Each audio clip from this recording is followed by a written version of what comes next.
Bienvenue dans la Grèce antique, là où ta journée ne commence pas avec un réveil qui te vrille les tympans, mais avec le soleil qui transforme ta maison en four à micro-ondes, cuisson lente. Ta piaule, c'est un truc modeste, en briques de terre séchée ou en pierre brute, avec des fenêtres rikiki et pas de carreaux, juste des volets en bois pour empêcher les chèvres de squatter et, peut-être, choper un peu d'air si les dieux sont de bonne humeur. Y a pas d'isolation, pas de ventilo au plafond, et sûrement pas d'intimité, sauf si tu comptes le coin où la chèvre de la famille ne pionce pas. Tu te lèves tôt, pas parce que t'es un warrior du matin, mais parce qu'il fait déjà trop chaud pour rester allongé. L'été, les murs en pierre absorbent la chaleur comme une éponge. Et dès le lever du soleil, ta bicoque te la renvoie en pleine tronche. L'hiver, ces mêmes murs se transforment en congélateur, et t'es en gros emballé dans un drap en espérant ne pas finir en statue de glace. Tu dors probablement sur une natte fine ou un matelas rempli de paille. Pas d'oreiller, juste un manteau roulé ou, à la limite, ton bras. Si t'as de la chance, les poux t'ont laissé tranquille cette nuit. Mais bon, faut pas rêver. Y a pas l'eau courante. Donc, ta routine matinale, c'est soit marcher jusqu'à la fontaine publique, soit, si t'habites à la campagne, aller chercher de l'eau au puits le plus proche.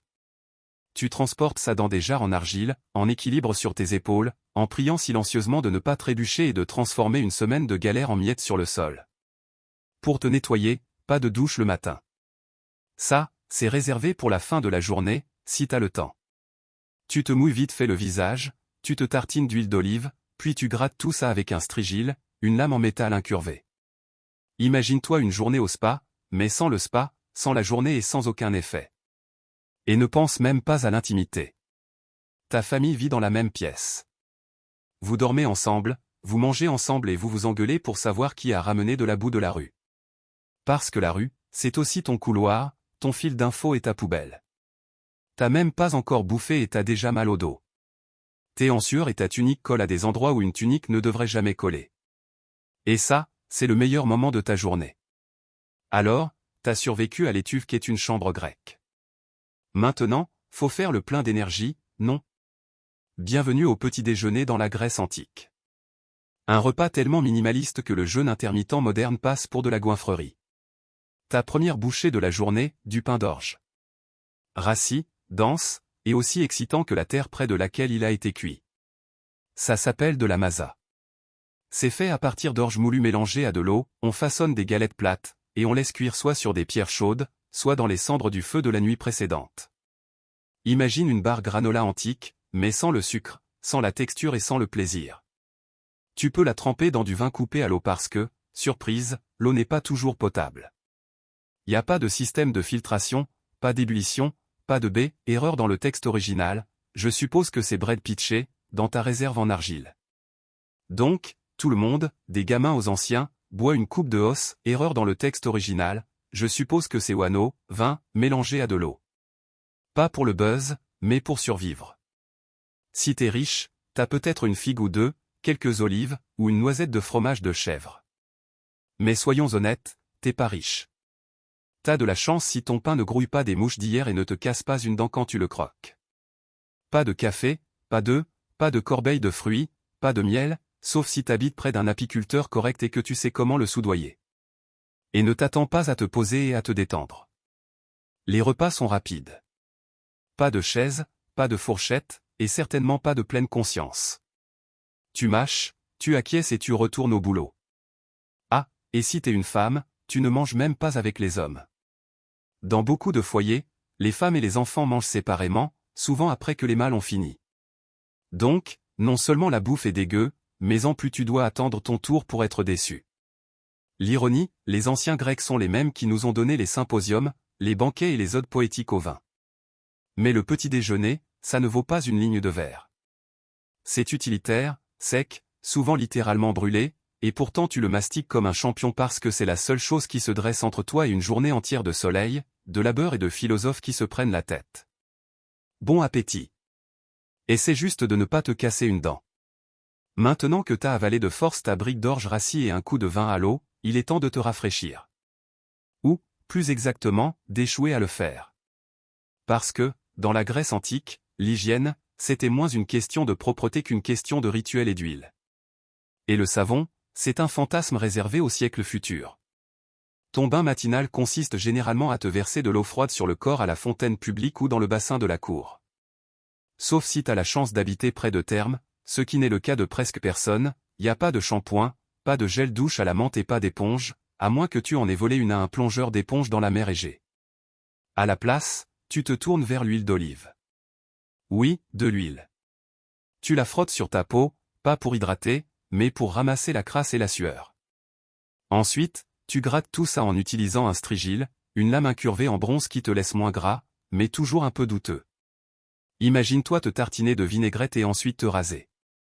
Voilà ta routine de soins de la peau. Et si tu penses que ça a l'air glamour, souviens-toi que tout le monde fait pareil, souvent en communauté, à poil, et bruyamment. L'hygiène est sociale dans la Grèce antique. L'intimité ne l'est pas. Maintenant, parlons dents. Y a pas de brosse à dents, pas de dentifrice. Tu frottes peut-être tes gencives avec du charbon de bois pilé ou tu te rinces à l'eau vinaigrée si t'es sophistiqué, mais la plupart du temps, tu mâches un brindille et t'espères le meilleur. L'hygiène dentaire, c'est plus une question de miséricorde divine qu'une routine de soins. L'odeur corporelle est omniprésente. Le déodorant n'existe pas, mais les parfums, oui, pour ceux qui peuvent se les offrir. Donc, tu peux te tamponner un peu de myrrhe ou d'huile de rose sur le cou juste avant de marcher 8 km en sandales sous la chaleur athénienne. Le résultat, un mélange unique à la grecque de musc, de poussière et de désespoir. La lessive est rare. Les vêtements sont lavés en les frappant contre des pierres dans la rivière. Si t'es pauvre, ta tunique n'a probablement pas vu l'eau depuis la dernière saison des festivals. Bref, l'hygiène dans la Grèce antique, ce n'est pas une question d'avoir une bonne apparence ou de sentir bon. C'est une question de paraître modérément moins répugnant qu'hier. La méthode huile et grattage aide, mais seulement jusqu'à un certain point quand tu transpires dans une tunique sous un soleil qui essaie de te tuer. Donc, oui, la Grèce antique nous a donné la démocratie, la philosophie et l'architecture. Mais une douche décente, c'est encore en attente. Maintenant que t'as barbouillé d'huile ton corps et raclé ta crasse, il est temps de t'habiller. Et spoiler alerte, ta garde-robe grecque antique est minimale, au mieux, et comiquement impraticable, au pire. T'as deux options, un chiton ou un himation. Les deux, c'est grosso modo des rectangles de lin surdimensionnés que tu enroules et que tu fixes avec une broche ou que tu attaches avec une ceinture.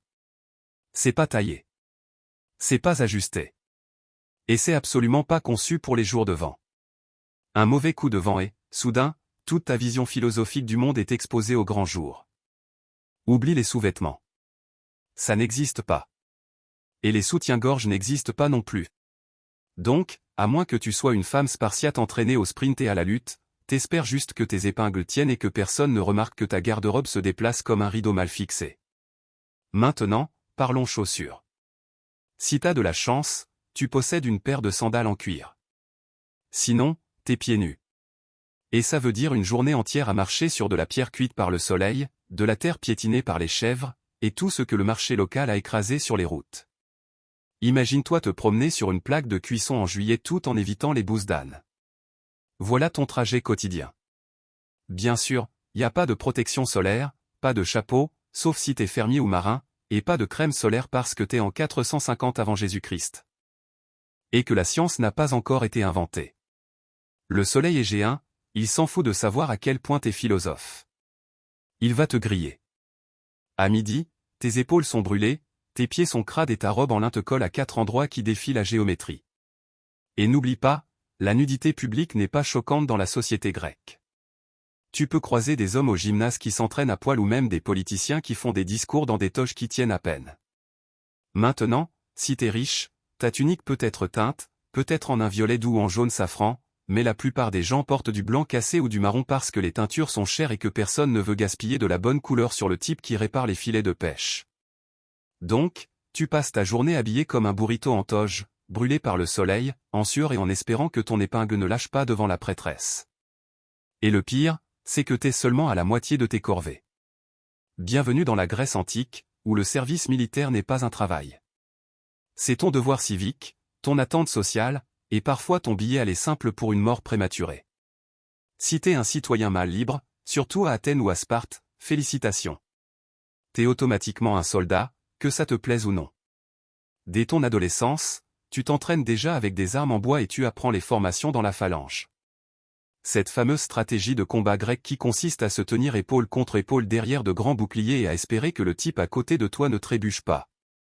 À Sparte, les garçons commencent l'entraînement militaire à l'âge de 7 ans dans le brutal système Agoge, un programme qui transforme les enfants en guerriers en les affamant, en les fouettant et en les isolant jusqu'à ce que seuls les plus durs restent. À Athènes, les choses sont plus douces, mais toujours obligatoires, 2 ans d'entraînement à la fin de ton adolescence, suivi de décennies où tu dois être sur le qui-vive. Tu n'as pas le droit de dire « je suis plus un penseur ». Même des philosophes comme Socrate se sont battus dans des guerres, et pas avec des répliques spirituelles, avec de vraies armes. Et il y a toujours une guerre. Que ce soit Sparte contre Athènes, Athènes contre la Perse, Sparte contre absolument tout le monde, ou juste une polie voisine qui se montre insolente à propos des routes commerciales, le conflit est un mode de vie. La paix, c'est juste la pause entre 2 invasions. L'armure, si tu peux te le permettre, tu obtiens un casque en bronze, une cuirasse, des jambières, un bouclier au plitron et une lance. Si tu ne peux pas, eh bien, essaie de ne pas être au premier rang. Le cuir et le tissu n'arrêtent pas les flèches. Le pire, c'est que tu dois fournir ton propre équipement. C'est vrai. Être soldat, c'est une situation bring your own bronze. Les citoyens plus pauvres mendient, empruntent ou se battent légèrement armés, ce qui, en grec, signifie plus susceptible de mourir en premier. Et quand tu ne te bats pas, tu te prépares, tu t'entraînes, tu nettoies les armes, tu te disputes à l'assemblée sur la stratégie, ou tu rames sur des navires de guerre pendant des heures dans le cadre de la marine. Parce que, oui, ces trirèmes ne se propulsent pas toutes seules. Il n'y a pas de soins de santé pour les anciens combattants, pas de pension, pas de thérapie, juste des cicatrices, des boiteries et une pierre tombale mal taillée qui loue ta vertu et ton courage. Si tu penses que la vie d'un homme dans la Grèce antique a l'air difficile, attends d'entendre parler de celle d'une femme. Dans la plupart des cités-États grecs, en particulier Athènes, les femmes avaient moins de droits qu'un tas d'urnes décoratives. Tu ne pouvais pas voter, tu ne pouvais pas occuper de fonctions, tu ne pouvais pas posséder de terre directement et tu apparaissais rarement en public sans un accompagnateur masculin. En fait, si les gens te voyaient sortir trop souvent, ils pourraient commencer à chuchoter que tu étais une courtisane ou, pire, une spartiate. Commençons par ta routine quotidienne. Tu te réveilles avant le lever du soleil pour commencer les corvées. Tu files la laine, tu tisses du tissu, tu moulins du grain, tu vas chercher de l'eau, tu fais cuire du pain, tu gères les esclaves si ton foyer en a, et tu élèves les enfants. T'es la PDG du foyer, mais une PDG sans salaire, sans respect et sans jour de congé. Ta vie sociale est limitée. Tu n'assistes pas aux pièces de théâtre. Tu ne te joins pas aux débats philosophiques. Tu n'es pas au gymnase. C'est pour les hommes à poil, ça. T'es confiné principalement au gynécée, les quartiers des femmes, et ton contact avec le monde extérieur se limite à des aperçus à travers des fenêtres à treillis. L'éducation, si t'as de la chance, tu peux apprendre à lire un peu, mais surtout, tu es formé aux tâches ménagères. La philosophie, la rhétorique, la géométrie, c'est pour les garçons. Ton boulot, c'est de bien te marier, d'avoir des fils et de rester invisible tout en le faisant. Le mariage a lieu jeune, souvent au début de ton adolescence, avec un homme 2 fois plus âgé que toi, arrangé par ton père qui te traite plus comme un accord commercial que comme une personne. L'amour est facultatif. Les dots sont obligatoires, et quand tu as des enfants, ta valeur principale devient ton ventre. Maintenant, Sparte était l'exception. Les femmes spartiates étaient réputées plus libérées. Elles étaient éduquées, faisaient de l'exercice en public et pouvaient posséder des biens. Mais avant de trop les envier, souviens-toi que leur liberté venait d'une obsession d'État pour la guerre et l'eugénisme. Ton rôle principal en tant que femme spartiate, c'est de donner naissance à de forts guerriers ou de faire face à la disgrâce. Et si ton mari meurt, tu ne peux pas hériter de grand-chose. Tu ne peux pas te remarier sans permission. Et tes options diminuent plus vite que ton cercle social. T'es coincé légalement, socialement et souvent physiquement. Donc, oui, les Grecs vénéraient des déesses puissantes, Athéna, Artémis, Héra, mais les vraies femmes. On attendait d'elles qu'elles restent silencieuses, qu'elles restent à la maison et qu'elles se fassent discrètes. Athènes antique est saluée comme le berceau de la démocratie. Et oui, techniquement, c'est vrai. Mais avant de t'emballer, soyons clairs, tu ne serais probablement pas qualifié pour y participer. En fait, la majorité des personnes vivant à Athènes étaient complètement exclues du processus démocratique. Pour voter à l'Ecclésia, l'Assemblée athénienne, il fallait être un homme, né de parents athéniens, un citoyen de plus de 18 ans. Ça veut dire que les femmes, les étrangers, appelés métèques, les esclaves et les enfants, qui représentaient près de 90% de la population, n'avaient absolument aucune voix politique. C'est pas la démocratie pour le peuple. C'est la démocratie pour un club très spécifique d'hommes bronzés en sandales. Si tu remplissais les critères, cependant, tu ne faisais pas que voter. On s'attendait à ce que tu participes constamment. Les lois étaient proposées, débattues et adoptées lors d'immenses assemblées de milliers de citoyens. Il n'y avait pas de politiciens de carrière. Chaque homme éligible était à la fois législateur, membre du jury et amateur trop sûr de lui. Tu pouvais même être choisi au hasard pour occuper des postes importants, comme gérer le trésor ou siéger dans un jury, grâce à un système de loterie, ce qui a l'air excitant jusqu'à ce que tu te souviennes qu'il n'y avait aucune qualification. Ton poissonnier pouvait superviser la logistique militaire un jour. Ton oncle, qui croit toujours aux monstres marins, pouvait juger un procès pour meurtre le lendemain. Et si quelqu'un devenait trop puissant, trop populaire, ou énervait simplement les gens de la mauvaise manière, c'était l'ostracisme. Une fois par an, les citoyens pouvaient écrire un nom sur un morceau de poterie cassé, un ostracon, et voter pour exiler cette personne pendant 10 ans. Pas de procès, pas de défense. Juste, va-t'en. T'es trop célèbre. Et pourtant, malgré ses défauts, la démocratie athénienne était révolutionnaire. Elle donnait une voix aux hommes ordinaires. Enfin, à certains hommes ordinaires, et a jeté les bases des futurs systèmes politiques. Mais ne vous y trompez pas, elle n'était ni juste, ni inclusive. Si t'étais une femme, réduite au silence. Un résident né à l'étranger qui payait des impôts, réduit au silence. Un esclave construisant le Parthénon, définitivement réduit au silence. Un philosophe qui posait trop de questions, peut être exécuté. La démocratie est née dans la Grèce antique. Mais si t'étais venu en t'attendant à l'égalité des droits et à une politique inclusive, on t'aurait escorté hors de l'assemblée et on t'aurait dit d'apporter ton propre ostracon. Dans la Grèce antique, l'esclavage n'était pas seulement accepté. Il était attendu. Même les foyers modestes avaient au moins un esclave. Pas parce que la famille était riche, mais parce que l'esclavage était tellement ancré dans la société qu'il semblait aussi normal que les sandales et les coups de soleil. L'idée que quelqu'un puisse ne pas posséder un autre être humain était pratiquement impensable. Les esclaves n'étaient pas d'une race ou d'une ethnie spécifique. Ils venaient de terres conquises, de Thrace, de Cilicie, de Syrie et même d'autres Grecs de la mauvaise cité-État au mauvais moment. Certains sont nés dans l'esclavage. D'autres étaient des prisonniers de guerre. Quelques-uns ont été enlevés et vendus. C'était un marché prospère et brutal, et les affaires étaient toujours bonnes. Si tu vivais à Athènes, ton esclave faisait probablement tout. Il cuisinait tes repas, allait chercher ton eau, nettoyait ta maison, s'occupait de tes enfants, portait tes courses et restait silencieux pendant le dîner. Certains géraient même les affaires commerciales ou administraient le foyer pendant que le citoyen propriétaire se prélassait au symposium en sirotant du vin dilué et en débattant de concepts abstraits comme la justice. Niveau d'ironie, maximum. Dans les mines d'argent de l'Orion, les esclaves, y compris les enfants, travaillaient dans des conditions épouvantables, rampant dans des puits étroits dans l'obscurité totale, inhalant de la poussière toxique et mourant lentement pour le bien de la monnaie et de la fierté civique. Certains esclaves étaient éduqués. Ils enseignaient la grammaire et les maths, servaient de scribes ou géraient même des comptes bancaires. Mais ne vous y trompez pas, ils restaient la propriété de quelqu'un. Ils pouvaient être battus, marqués au fer rouge, vendus ou tués sur un coup de tête et n'avaient aucun droit légal. Ceux qui gagnaient la liberté, appelés affranchis, n'étaient jamais vraiment libres. Ils devaient toujours loyauté à leurs anciens maîtres et étaient exclus de la citoyenneté. Pas de vote, pas de propriété foncière, juste l'espoir d'un lendemain légèrement meilleur.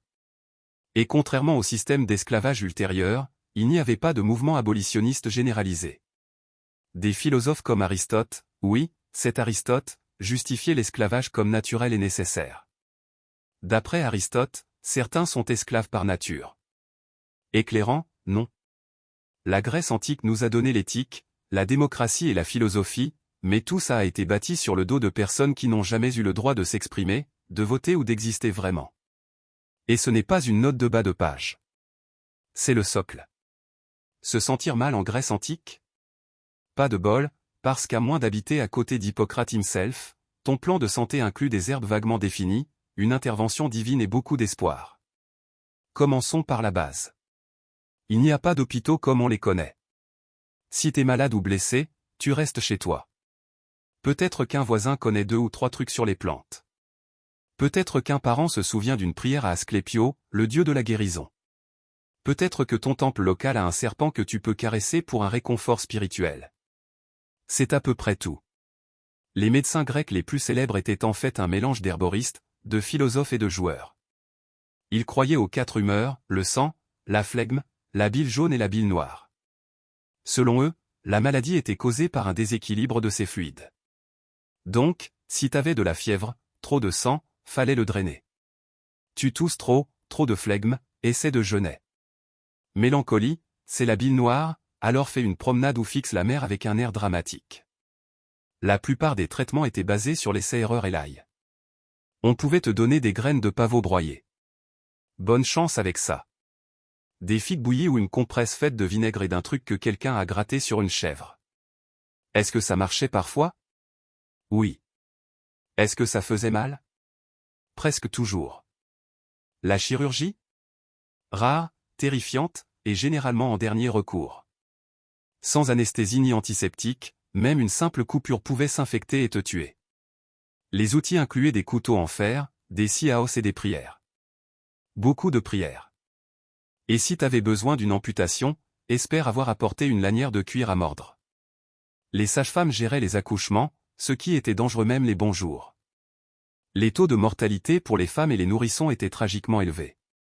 Un mauvais accouchement, une épaule bloquée, un bébé en siège, et c'était fini.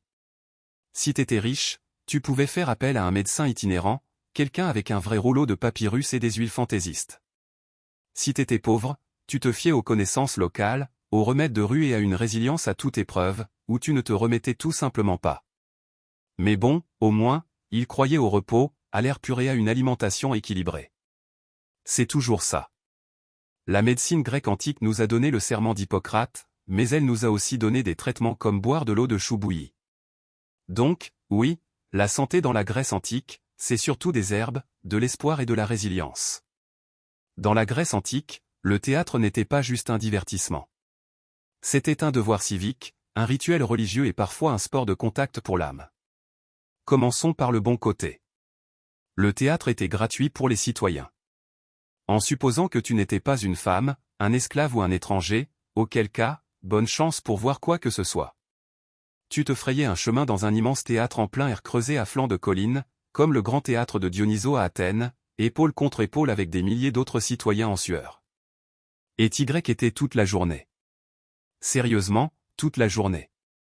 Les Dionysies duraient de l'aube à la nuit, avec des pièces qui s'enchaînaient, tragédies, comédies et drames satiriques.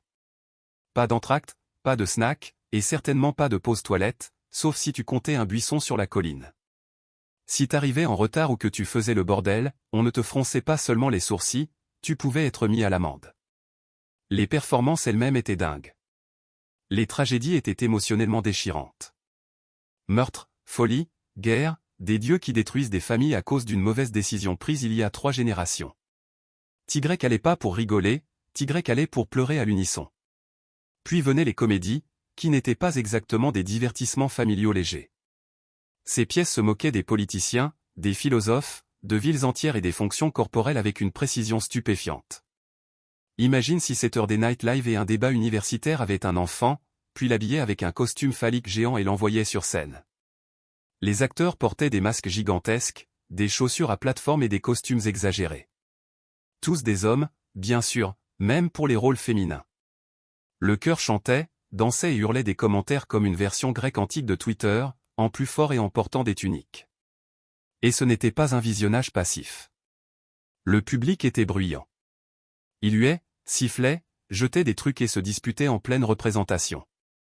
Le théâtre, c'était la démocratie avec des lumières de scène. Si la pièce t'offensait, tu le faisais savoir. Si elle te touchait, tu criais, pleurais et peut-être réévaluais ta vie. À la fin du festival, un jury votait pour désigner le dramaturge gagnant. Imagine passer 3 jours à pleurer sur des atrocités pour finalement découvrir qu'une comédie lourdingue avec un cochon parlant a remporté le prix. C'est la Grèce antique pour toi. Donc, oui, au théâtre, tu ne faisais jamais que regarder. Tu participais et, éventuellement, tu lançais des olives. Alors, t'as survécu à ton marathon théâtral tragique. Maintenant, tu te balades dans l'agora, le cœur animé de la ville, et tu tombes sur un type vêtu d'un manteau, sans chaussures et qui demande aux inconnus « Qu'est-ce que la justice ?» Bienvenue dans la philosophie. C'est partout et ce n'est pas facultatif. Dans la Grèce antique, en particulier à Athènes, la philosophie était le sport local, et les champions étaient des noms que l'on associe aujourd'hui à des idées qui ont changé le monde, Socrate, Platon, Aristote. À l'époque, cependant, c'étaient juste des types excentriques qui parlaient beaucoup et qui faisaient sentir aux autres qu'ils étaient stupides. Prends Socrate. Le type a fait carrière en posant des questions qui ne menaient nulle part et en démolissant la confiance des gens dans leurs propres opinions. T'es peut-être en train de vaquer à tes occupations, d'acheter des olives ou de caresser une chèvre errante, et il apparaît, crois-tu en la vérité ? Je suppose que oui. Qu'est-ce que la vérité ? S'ensuivent 3 heures de spirale mentale et une envie de déménager à Sparte. Il n'a jamais rien écrit. C'est son élève, Platon, qui a fait ça. Mais Socrate a laissé une impression durable, en partie parce qu'Athènes l'a finalement exécuté pour être trop ennuyeux. Officiellement, c'était pour corrompre la jeunesse et ne pas croire aux dieux. Mais soyons honnêtes, il n'arrêtait probablement pas de poser des questions pendant le dîner. La philosophie n'était pas un hobby académique douillet. C'était bruyant, conflictuel et bizarrement athlétique. Les débats avaient lieu dans les espaces publics. Ils étaient spontanés, intenses et se terminaient souvent par des sentiments blessés ou de profondes crises existentielles. Pas de microphone, juste des voix, des mains et assez d'ego pour remplir le Parthénon. Et si tu pensais que tu pouvais juste regarder, détrompe-toi. Les philosophes adoraient attirer des passants au hasard. Tu ne traversais pas l'académie de Platon, tu étais absorbé dedans. Tu disais un truc légèrement faux et devenais soudain l'exemple du jour de la vie non examinée. Même les enfants n'étaient pas à l'abri. Aristote a été le tuteur d'Alexandre le Grand, un adolescent qui a plus tard conquis la moitié du monde connu. Imagine ton prof de civisme au lycée te tendant un globe et te disant « Vas-y, corrige ça ». Donc, oui, la philosophie nous a donné la logique, l'éthique, la science et la théorie politique. Mais dans la Grèce antique, elle te donnait aussi un mal de tête, une crise d'identité et 70% de chances d'être publiquement humilié par un type en sandales. Alors, tu t'en es sorti à Athènes. Tu as de l'éloquence, de l'intelligence, tu es actif politiquement. Les gens t'aiment, peut-être trop. C'est ta première erreur. Parce qu'à Athènes, être trop populaire pouvait te faire virer de la ville pendant 10 ans. Pas arrêté, pas mis à l'amende, juste disparu. Ce n'était pas une conspiration ou une affaire de coulisses. C'était intégré au système. Ça s'appelait l'ostracisme et c'était parfaitement légal, parfaitement public et parfaitement terrifiant. Une fois par an, les citoyens d'Athènes se réunissaient pour décider s'il fallait organiser un vote d'ostracisme. Si assez de gens étaient d'accord, tout le monde écrivait le nom d'une personne qu'il voulait exiler sur un morceau de poterie cassé, appelé ostracon. Si quelqu'un obtenait 6000 voix ou plus, il était banni. Pas de procès, pas d'explication. Juste, fais tes valises et tire-toi. T'avais pas besoin d'être un criminel. En fait, la plupart des personnes ostracisées n'avaient rien fait de mal, sauf devenir trop influentes. Peut-être que t'étais un héros de guerre, un orateur persuasif, ou que t'avais juste de beaux cheveux. Quoi qu'il en soit, tes concitoyens décidaient que tu devenais une menace pour la démocratie, et la démocratie votait pour te virer dans un oubli temporaire. Et voici le rebondissement. Ce n'était pas permanent. L'ostracisme durait 10 ans, après quoi tu pouvais revenir comme si de rien n'était. Tes biens étaient intacts. Ta citoyenneté était maintenue. Pas de rancune. Juste des vacances de 10 ans que t'avais pas demandé. Certains Athéniens célèbres ont été ostracisés. Aristide le Juste était tellement apprécié que quelqu'un aurait voté contre lui juste parce qu'il en avait marre d'entendre à quel point il était vertueux. Brutal. Même Thémistocle, le génie militaire qui a sauvé Athènes à la bataille de Salamine, s'est fait virer une fois qu'il est devenu trop arrogant. On dirait que la gratitude a une date d'expiration. L'ostracisme était censé protéger Athènes des tyrans, mais il punissait souvent le succès. Donc, si tu étais ambitieux, tu devais marcher sur une ligne fine. Être respecté, mais pas trop. Populaire, mais pas assez charismatique pour inquiéter les gens. Pense à une émission de télé-réalité où le prix pour avoir gagné trop de fans est d'être exilé à la campagne avec ta dignité et ta réserve d'huile d'olive. Athènes a donné naissance à la démocratie, mais elle a aussi inventé la cancel culture 2500 ans avant l'heure. Dans la Grèce antique, tu ne te demandais pas si tu allais mourir jeune. Tu te demandais juste quand et de quelle manière douloureuse. L'espérance de vie oscillait autour de 30 à 35 ans. Et c'était si tu dépassais l'enfance, ce qui n'était pas une mince affaire. Environ un enfant sur 3 ne survivait pas à l'enfance à cause des maladies, de la mauvaise alimentation et du fait que l'hygiène était, comme on l'a dit, plus théorique que réelle. Tu pouvais mourir de n'importe quoi. Une égratignure qui s'infecte, une fièvre que personne ne peut expliquer, l'accouchement, une des principales causes de décès chez les femmes, ou quelque chose d'aussi simple que boire la mauvaise tasse d'eau. La médecine était limitée et l'intervention divine n'était pas connue pour sa cohérence. Si tu vivais dans une ville, la maladie se propageait rapidement. Les quartiers exigus, les égouts à ciel ouvert et les fontaines communes faisaient des épidémies une partie régulière de la vie. La tristement célèbre peste d'Athènes pendant la guerre du Péloponnèse a décimé un tiers de la ville. Thucydide l'a décrite, puis il l'a attrapée, puis a miraculeusement survécu. La plupart n'ont pas eu cette chance. La guerre, constante. Si t'étais un homme, il y avait de fortes chances que tu meures en tenant une lance ou en ramant sur une trirème. Même si t'étais pas tué au combat, les blessures s'avéraient souvent fatales quelques jours plus tard. Pas d'antibiotiques, pas de points de suture, juste de l'espoir et des compresses d'ail. Et il y avait toujours la possibilité de mourir à cause d'une colère divine. Déplaie à un dieu, oublie un sacrifice, moque-toi d'une statue de temple ou dis du mal de Zeus après 3 coupes de vin, et tu pouvais te retrouver du mauvais côté d'un éclair, d'une peste ou d'une ruée de chèvres spontanée. Les droits funéraires étaient importants. Si ta famille ne pouvait pas se permettre des funérailles décentes, avec des pièces pour le passeur et des rituels pour assurer ta place dans l'au-delà, tu pouvais être jeté à l'extérieur des murs de la ville, sans marque et oublié. Non seulement c'était tragique, mais c'était spirituellement dangereux. Les Grecs croyaient que les âmes non enterrées erraient éternellement, coincées entre les mondes. La mort n'était pas poétique. Elle était quotidienne. Et elle se fichait de ta philosophie, de ta beauté ou de ta lignée. Tu pouvais être un esclave, un général ou un poète et mourir quand même d'une figue moisie ou d'un moustique en colère. Les Grecs avaient 12 Olympiens et aucun d'eux ne t'aimait. En théorie, la religion grecque antique était une question d'harmonie avec le divin, d'adoration de Zeus, Héra, Athéna, Apollon, Artémis, Poséidon et le reste de l'équipe en or là-haut, sur le mont Olympe. En pratique, c'était un contrôle constant des dommages spirituels. Ces dieux n'étaient pas des divinités paisibles et aimantes. C'étaient des reines du drame divine avec des super-pouvoirs. Oublie un sacrifice et ils ruinent tes récoltes. Récite la mauvaise prière et ton navire coule. Entre dans le mauvais bosquet et tu te fais mordre par un serpent, attraper la peste, souffrir de la famine. Choisis ton camp. Les dieux n'exigeaient pas seulement ta loyauté. Ils exigeaient un timing parfait, des rituels impeccables et une obéissance aveugle. T'avais pas des visites hebdomadaires au temple. T'avais des rituels quotidiens, des hôtels à la maison, des festivals saisonniers et des cérémonies civiques. Avant de planter des cultures, prie Déméter. Avant de partir en guerre, fais une offrande à Arès. Avant de voyager en mer, verse du vin à Poséidon et jette peut-être une chèvre juste pour être sûr. Chaque dieu avait des favoris et des rancunes. Apollon pouvait protéger ta ville, à moins que ton grand-père ne l'ait offensé une fois, auquel cas tu es maudit jusqu'à nouvel ordre. Héra était la déesse du mariage, mais elle était aussi spécialisée dans le fait de rendre la vie des femmes mortelles misérables si Zeus les regardait de près. Athéna récompensait la sagesse et transformait aussi les gens en araignées. Tranquille.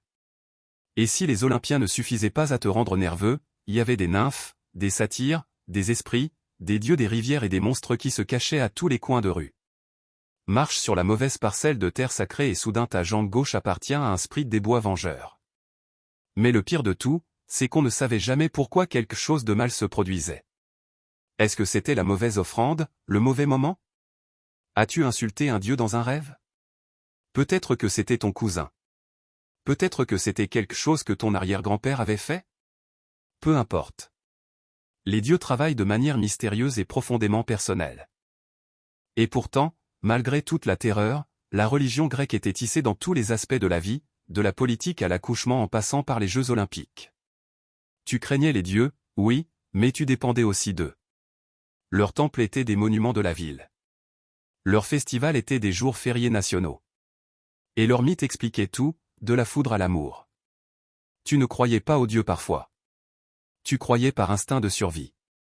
Alors, après tout ça, les maisons cuites par le soleil, les petits déjeuners de pain d'orge, les trajets en sandales avec des ampoules, les guerres, les pestes, les dieux et les traumatismes liés aux chèvres, posons la question clairement, est-ce que tu tiendrais une seule journée dans la Grèce antique? Honnêtement, non. Tu plierais avant le déjeuner. La chaleur, le régime alimentaire, la menace constante de guerre ou de punition divine effaceraient ce fantasme de toge digne d'Instagram de ton visage. T'es pas habitué à aller chercher de l'eau avant le petit déjeuner ou à t'accroupir au-dessus d'un trou dans le sol à côté d'une chèvre de temple. Tes toilettes, ton aspirine et ton droit de te plaindre sans être exilé avec des tessons de poterie te manqueraient. T'aimerais peut-être l'idée de vivre au milieu de statues de marbre, de philosophes brillants et de poètes épiques. Mais devine quoi? C'étaient les 1% de la Grèce antique. Pour tous les autres, c'était un travail éreintant, des droits limités et des funérailles fréquentes. Ta démocratie, seulement si t'es un citoyen masculin. Ta médecine, de l'ail et de l'espoir. Tes dieux, fréquemment furieux.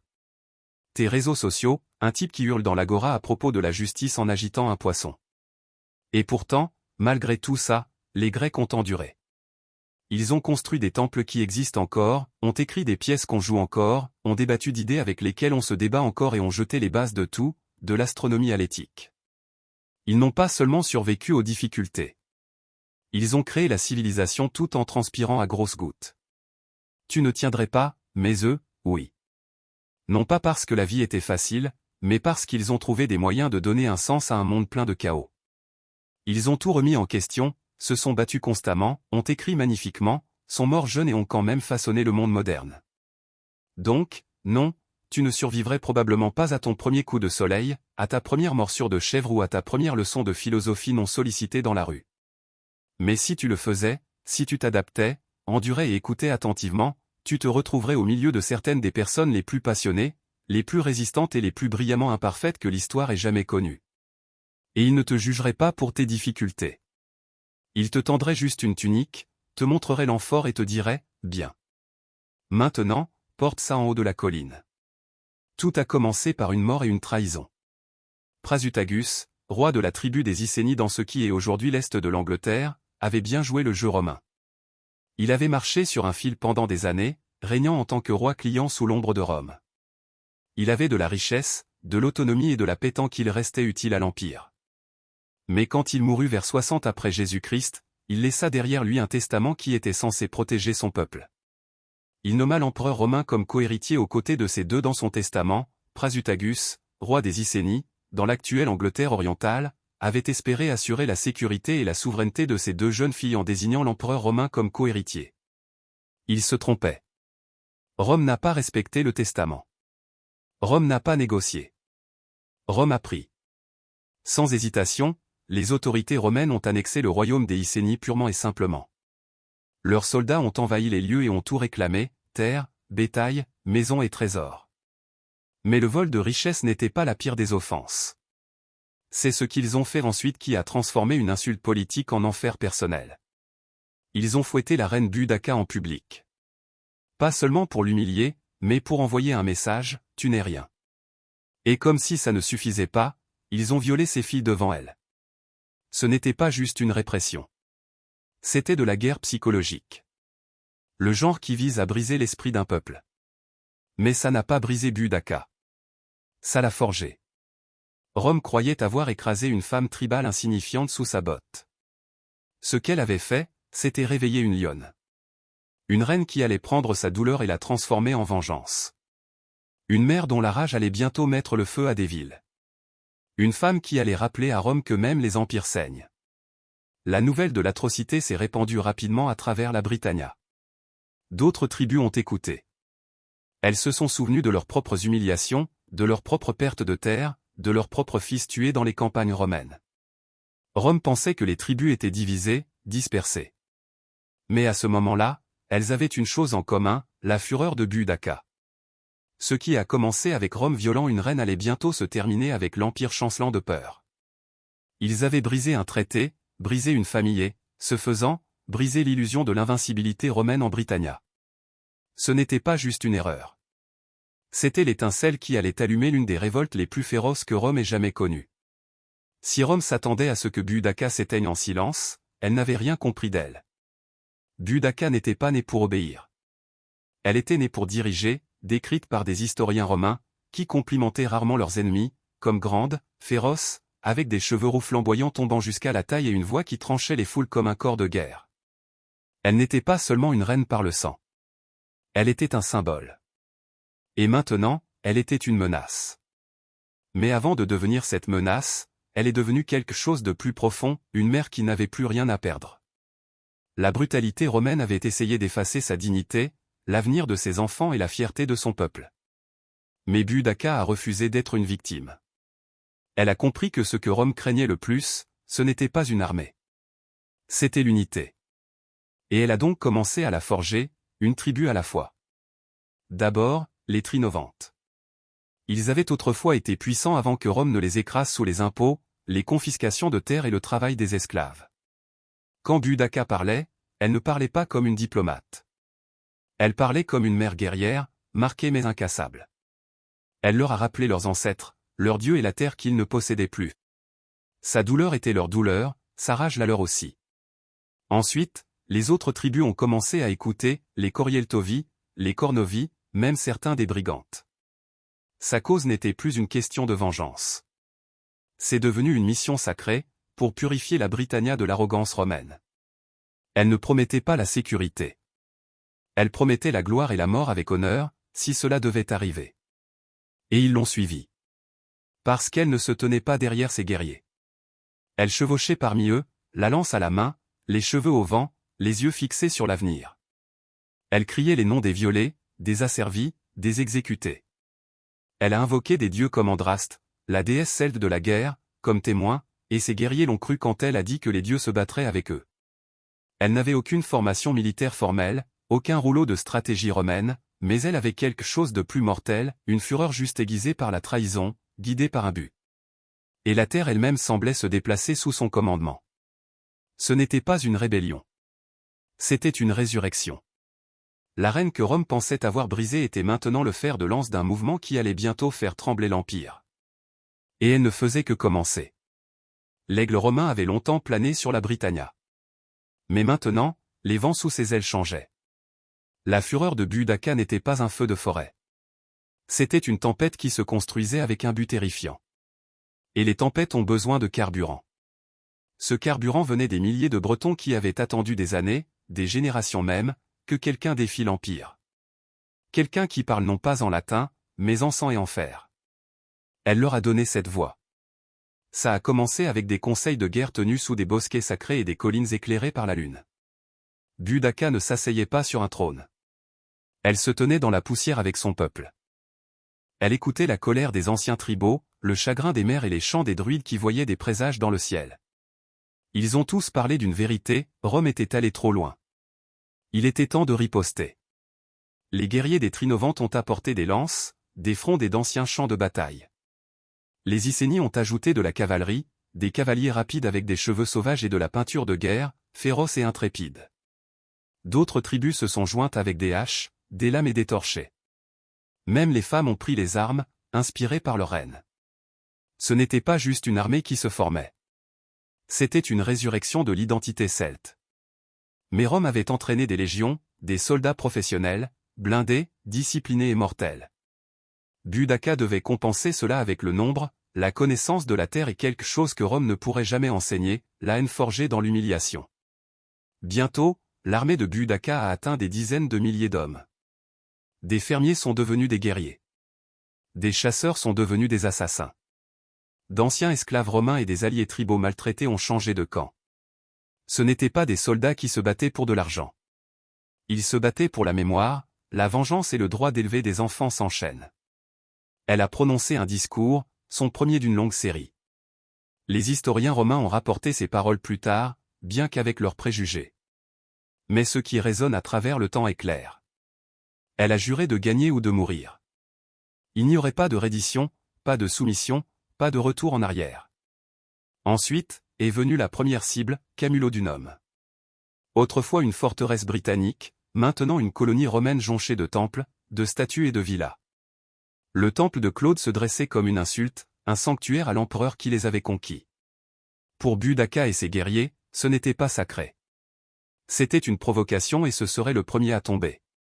Les tribus ne murmuraient plus la rébellion. Elles marchaient vers elle, armées de fureur et menées par une reine qui refusait de s'agenouiller. Camulodunum n'a jamais eu la moindre chance. La colonie romaine autrefois fière était devenue un symbole de tout ce que le peuple de Budaka méprisait. Ses rues résonnaient non pas de chants tribaux, mais de commandements latins. Ses bâtiments s'élevaient au sommet d'un sol sacré, et dominant le tout se trouvait le temple de Claude, une moquerie de marbre construite avec le travail forcé, louant l'empereur qui avait soumis les Bretons. Pour Rome, c'était un monument. Pour Budaka, c'était une cible. Elle a donné l'ordre. Ce qui a suivi n'était pas un siège. C'était une exécution. Son armée a déferlé comme un raz-de-marée. Les colons romains, dont beaucoup étaient des vétérans qui avaient intimidé et taxé les tribus locales, ont été pris au dépourvu. La ville n'avait pas de murs appropriés. Les quelques soldats romains qui y étaient stationnés étaient mal préparés, s'attendant à la paix et non à la guerre. Ils ont essayé de tenir le temple, se barricadant à l'intérieur, croyant qu'ils pourraient endurer un siège. Il n'a pas résisté. En 2 jours, les forces de Budaka l'ont percé. Les rues ont coulé à flots de sang. Ils n'ont épargné personne. Les hommes, les femmes et les enfants ont été massacrés. La guerre de Budaka n'était pas seulement militaire. Elle était personnelle. Ces guerriers ont détruit les statues romaines, brûlé les villas et déchaîné leur rage sur les symboles mêmes de l'occupation. Le temple a été incendié, son toit s'effondrant dans un brasier qui a illuminé le ciel sur des kilomètres à la ronde. Les survivants étaient rares, et ceux qui ont réussi à s'échapper ont rapporté des contes d'horreur qui ont glacé le sang romain. La fureur n'était pas aléatoire. Elle était délibérée. C'étaient des gens qui avaient vu leur maison prise, leurs dieux bafoués, leurs filles vendues. Maintenant, ils récupéraient ce qui avait été volé, avec des intérêts. Les responsables romains ont envoyé des appels à l'aide au gouverneur Suetonius, qui se trouvait à des centaines de kilomètres au pays de Galles, réprimant une autre rébellion. Mais au moment où il a entendu parler de la chute de Camulodunum, elle était déjà réduite en cendres et en fumée, une colonie détruite, ses citoyens morts et la flamme de la rébellion s'élevant toujours plus haut. Budaka ne s'est pas attardée pour célébrer. Il n'y avait pas le temps. Elle savait que Rome réagirait, et durement, alors elle a continué, sachant que chaque victoire lui achetait un élan. Sa prochaine destination était une ville plus grande, plus riche et encore plus vulnérable, Londinium. Si Rome ne l'avait pas prise au sérieux auparavant, elle le ferait maintenant. Camulodunum était le début. Mais ce n'était pas encore la vengeance, pas avant que le cœur battant de l'Empire en Britannia ne sente le feu. Londinium était le joyau de la Britannia romaine. Fondée il y a à peine 17 ans, elle était devenue une plaque tournante florissante du commerce et de l'administration. Les marchands de tout l'Empire remplissaient ses marchés. Les fonctionnaires menaient les affaires impériales sous des toits de tuiles. La richesse coulait dans ces rues comme de l'eau. Mais alors que l'armée de Budaka se rapprochait, cette richesse s'est transformée en panique. Le gouverneur Suetonius, revenu précipitamment du pays de Galles avec une petite force, est arrivé juste avant la rébellion. Il a regardé Londinium, bondé, tentaculaire, sans défense, et a pris une décision brutale, il l'a abandonné. Les légions romaines stationnées ailleurs étaient trop loin pour aider. Suetonius ne pouvait pas risquer ses troupes limitées dans une ville qui ne pouvait pas être défendue. Il s'est donc retiré, emmenant avec lui ceux qui pouvaient fuir. Il a laissé derrière lui les vieux, les malades, les têtus et ceux qui étaient trop lents pour croire qu'une armée dirigée par une femme pourrait abattre Rome, ils allaient apprendre le contraire. Les forces de Budaka ont déferlé sur Londinium comme un coup de tonnerre. Il n'y avait pas de mur à escalader, pas de porte à enfoncer. La ville était ouverte et elle l'a fait saigner. Ces guerriers ont déferlé dans les rues avec la rage de générations. Ils n'ont pas pillé. Ils n'ont pas occupé. Ils ont éradiqué. Les meurtres étaient systématiques. Les citoyens romains ont été traînés hors de leur maison. Des familles entières ont été massacrées.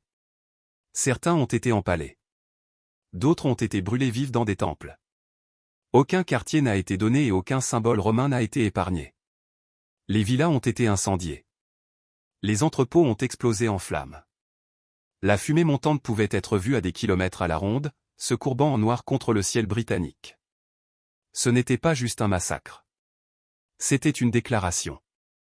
Le message était « Rome n'est pas invincible ». Les sources romaines contemporaines comme Tacite et Cassius Dion estiment que des dizaines de milliers de personnes sont mortes. Certains récits disent que la brutalité a dépassé même ce qui s'est produit à Camulodunum. Pour les esprits romains, ce n'était pas seulement une rébellion. C'était l'apocalypse. Et à travers tout cela, Boudica a chevauché. Elle ne se cachait pas derrière des commandants. Elle menait sur un char, flanquée de ses filles. Elle a regardé l'orgueil de l'Empire s'effondrer sous elle. Ce n'était pas une violence insensée. Pour elle, c'était la justice pour ce que Rome avait fait à sa famille, à son peuple, à sa terre. Et elle n'avait pas fini, car devant elle se dressait un autre centre romain, Verulamium. Et au-delà, toute la riposte de Rome. Rome avait déjà fait face à des rébellions. Elle avait mené des guerres à travers les continents, mais elle n'avait jamais rien vu de tel que Boudica. Elle n'était pas un général entraîné aux tactiques. Elle ne parlait pas latin. Elle ne portait pas d'armure polie. Pourtant, elle avait réduit en cendres 2 villes romaines et massacré des milliers de citoyens et de soldats. Et maintenant, alors que Verulamium, une ville prospère romanisée au nord-ouest de Londinium, partait en flammes, l'Empire a commencé à paniquer. La nouvelle de son déchaînement avait atteint le Sénat romain. L'empereur Néron lui-même aurait envisagé de se retirer complètement de Britannia. Imagine ça. Un empire qui s'étendait des déserts d'Afrique aux montagnes de Germanie envisageait la retraite à cause d'une femme avec un char et une cause. C'est à quel point elle les terrifiait. En vérité, le pouvoir de Boudica ne résidait pas seulement dans son armée. Il résidait dans ce qu'elle représentait. Rome se considérait comme inébranlable, ses villes comme éternelles, son règne comme la destinée. Mais voici une reine celte, autrefois battue et humiliée, menant maintenant une révolte qui avait réduit des colonies romaines entières en cendres. Chaque nouvelle ville qu'elle brûlait n'était pas seulement une victoire tactique. C'était un coup psychologique. Verulamium a subi le même sort que Camulodunum et Londinium. Elle était riche, romanisée et complètement non fortifiée. Les guerriers de Boudica ont massacré les habitants, détruit les temples et rasé les infrastructures romaines. Les preuves archéologiques d'aujourd'hui montrent encore une épaisse couche de cendres sous la ville moderne, un incendie qui a fait rage avec une telle intensité qu'il a laissé une cicatrice dans la terre. Mais voici le paradoxe, avec chaque victoire, la machine de guerre de Boudica devenait plus lourde. Son armée grossissait, mais les lignes d'approvisionnement s'amincissaient. Enivrée par le succès, certaines tribus sont devenues négligentes et Rome, connue pour sa résilience, se regroupait. Le gouverneur Suetonius n'était pas inactif. Il avait reculé, oui, mais pas abandonné.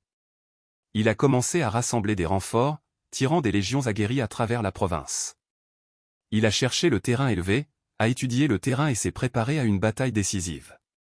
Pourtant, même avec la force romaine qui se reconstruisait, il y avait une peur persistante dans le cœur de chaque soldat, pouvait-il l'arrêter?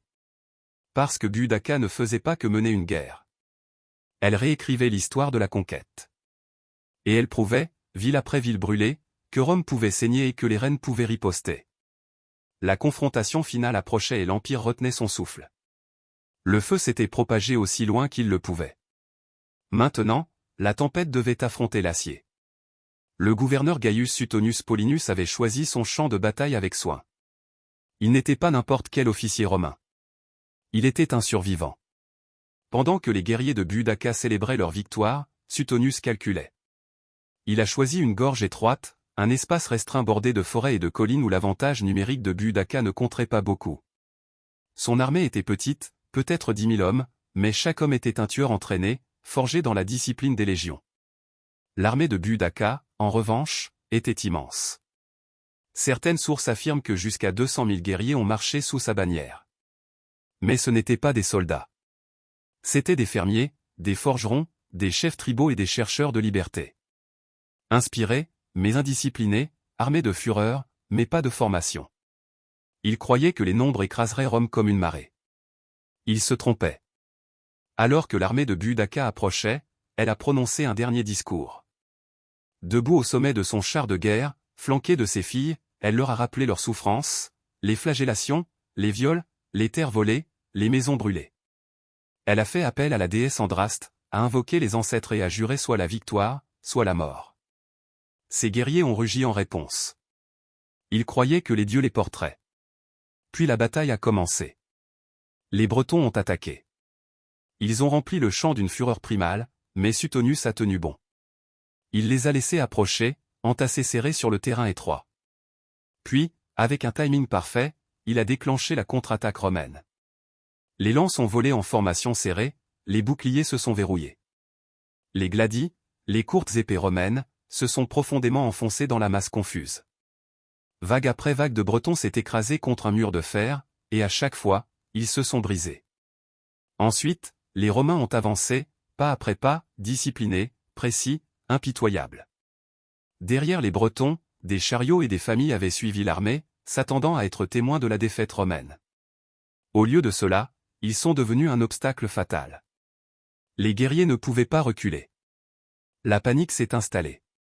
Le champ de bataille étroit s'est transformé en un massacre. Lorsque la poussière est retombée, c'était fini. Des dizaines de milliers de Bretons gisaient morts. La rébellion a été brisée. L'Empire avait plié, mais pas rompu. Budaka avait tout jeté sur Rome, et bien qu'elle ait perdu la bataille, le souvenir de son barreau d'honneur résonnerait plus fort que le choc des épées. Son destin final resterait un mystère. Mais sa légende était déjà immortelle. Le champ de bataille était silencieux. Le rugissement de la guerre remplacé par les gémissements des mourants.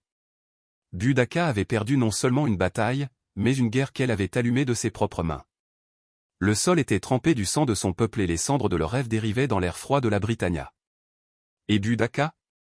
Introuvable. Il n'y a pas de témoignages oculaires de son dernier souffle, pas de détails clairs sur sa mort. Les historiens romains offrent des récits contradictoires. Certains disent qu'elle a pris du poison, choisissant la mort plutôt que la capture. D'autres suggèrent qu'elle est tombée malade et est morte tranquillement après la bataille. Mais ce sur quoi ils sont d'accord, c'est ça, elle a disparu. Aucune reine enchaînée n'a jamais défilé dans les rues de Rome. Pas d'exécution publique, pas d'humiliation finale. Elle a simplement disparu, comme une tempête qui s'est consumée d'elle-même. Mais dans cette disparition, quelque chose d'extraordinaire s'est produit. Elle est devenue plus qu'une reine. Elle est devenue un mythe. Rome, secouée et humiliée par l'ampleur de sa rébellion, a tenté d'enterrer le souvenir, mais il était trop tard. Budaka était devenu un nom chuchoté dans les chansons tribales et résonnant dans les bosquets sacrés. Pour les Bretons, elle n'était pas une rebelle vaincue. Elle était une martyre, une déesse de la guerre et de la vengeance, une mère qui s'était dressée contre l'empire le plus puissant du monde et l'avait fait saigner. Même parmi les Romains, il y avait un respect réticent. Tacite, bien que romain jusqu'à la moelle, la dépeinte non pas comme une barbare, mais comme une chef formidable, lésée par l'arrogance de l'empire. Cassius Dion a écrit sur sa présence imposante et ses discours terrifiants. Ils la craignaient, oui, mais ils admiraient aussi sa détermination. Et à travers les siècles, Budaka a refusé de mourir. Elle renaîtrait dans des statues victoriennes, dans des poèmes de Tennyson, dans des livres d'histoire, dans des leçons d'école. Elle est devenue un symbole de défi, surtout pour les femmes qui voyaient dans son histoire un feu qui ne pouvait pas être éteint. Son char, aux roues hérissées, déchirant le temps, est devenu un véhicule de résistance. Et ainsi, bien que son corps puisse être perdu pour l'histoire, sa voix n'est jamais partie. Elle chevauche avec le vent. Elle hurle dans le feu. Elle résonne à travers chaque âme qui s'est un jour dressée contre l'oppression et a chuchoté « Je ne m'agenouillerai pas ». Des siècles se sont écoulés depuis que Budaka a disparu dans les brumes de l'histoire, mais son ombre plane toujours sur les îles britanniques. On peut voir son nom gravé sur des monuments, l'entendre invoquer dans des discours politiques et sentir sa présence dans l'esprit obstiné d'une terre qui ne l'a jamais vraiment oublié.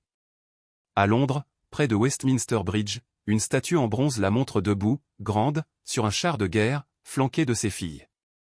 Les yeux fixés sur l'horizon, les roues levées en signe de défi. En dessous d'elle, la circulation bourdonne et les touristes se promènent, ignorant qu'il marche dans les échos de sa rébellion. Mais son héritage ne concerne pas seulement les statues. Il s'agit de ce qu'elle représente. Budaka est devenue plus que la somme de ses batailles. Elle est devenue une question éternelle posée à chaque empire, à chaque oppresseur, à chaque dirigeant qui oublie le pouvoir du peuple. Que se passe-t-il lorsque les réduits au silence se lèvent? Elle n'était pas parfaite. Sa révolte a été marquée par des effusions de sang et des massacres. Des dizaines de milliers de personnes sont mortes aux mains de ses guerriers. Mais l'histoire n'est pas écrite par des saints. Elle est sculptée par ceux qui osent résister. Et la résistance, de par sa nature, est rarement propre.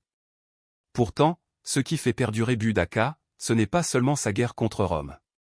C'est le feu qu'elle a allumé dans l'imagination humaine. Une femme qui a tout perdu et qui s'est quand même tenue debout. Une reine qui a refusé d'être définie par l'empire qui a essayé de la briser, une mère qui a transformé son chagrin en une épée. Les historiens modernes continuent de débattre de son rôle exact, de ses décisions, de ses motifs. Mais demandez à n'importe quel breton qui était Boudica, et ils ne réciteront pas des notes de bas de page. Ils vous diront quelle était la reine qui a fait saigner Rome. La femme qui a uni des tribus qui s'étaient autrefois battues les unes avec les autres, la guerrière qui a enseigné au monde que la dignité peut renaître même de la dévastation. Et en cela, elle devient plus qu'une figure historique.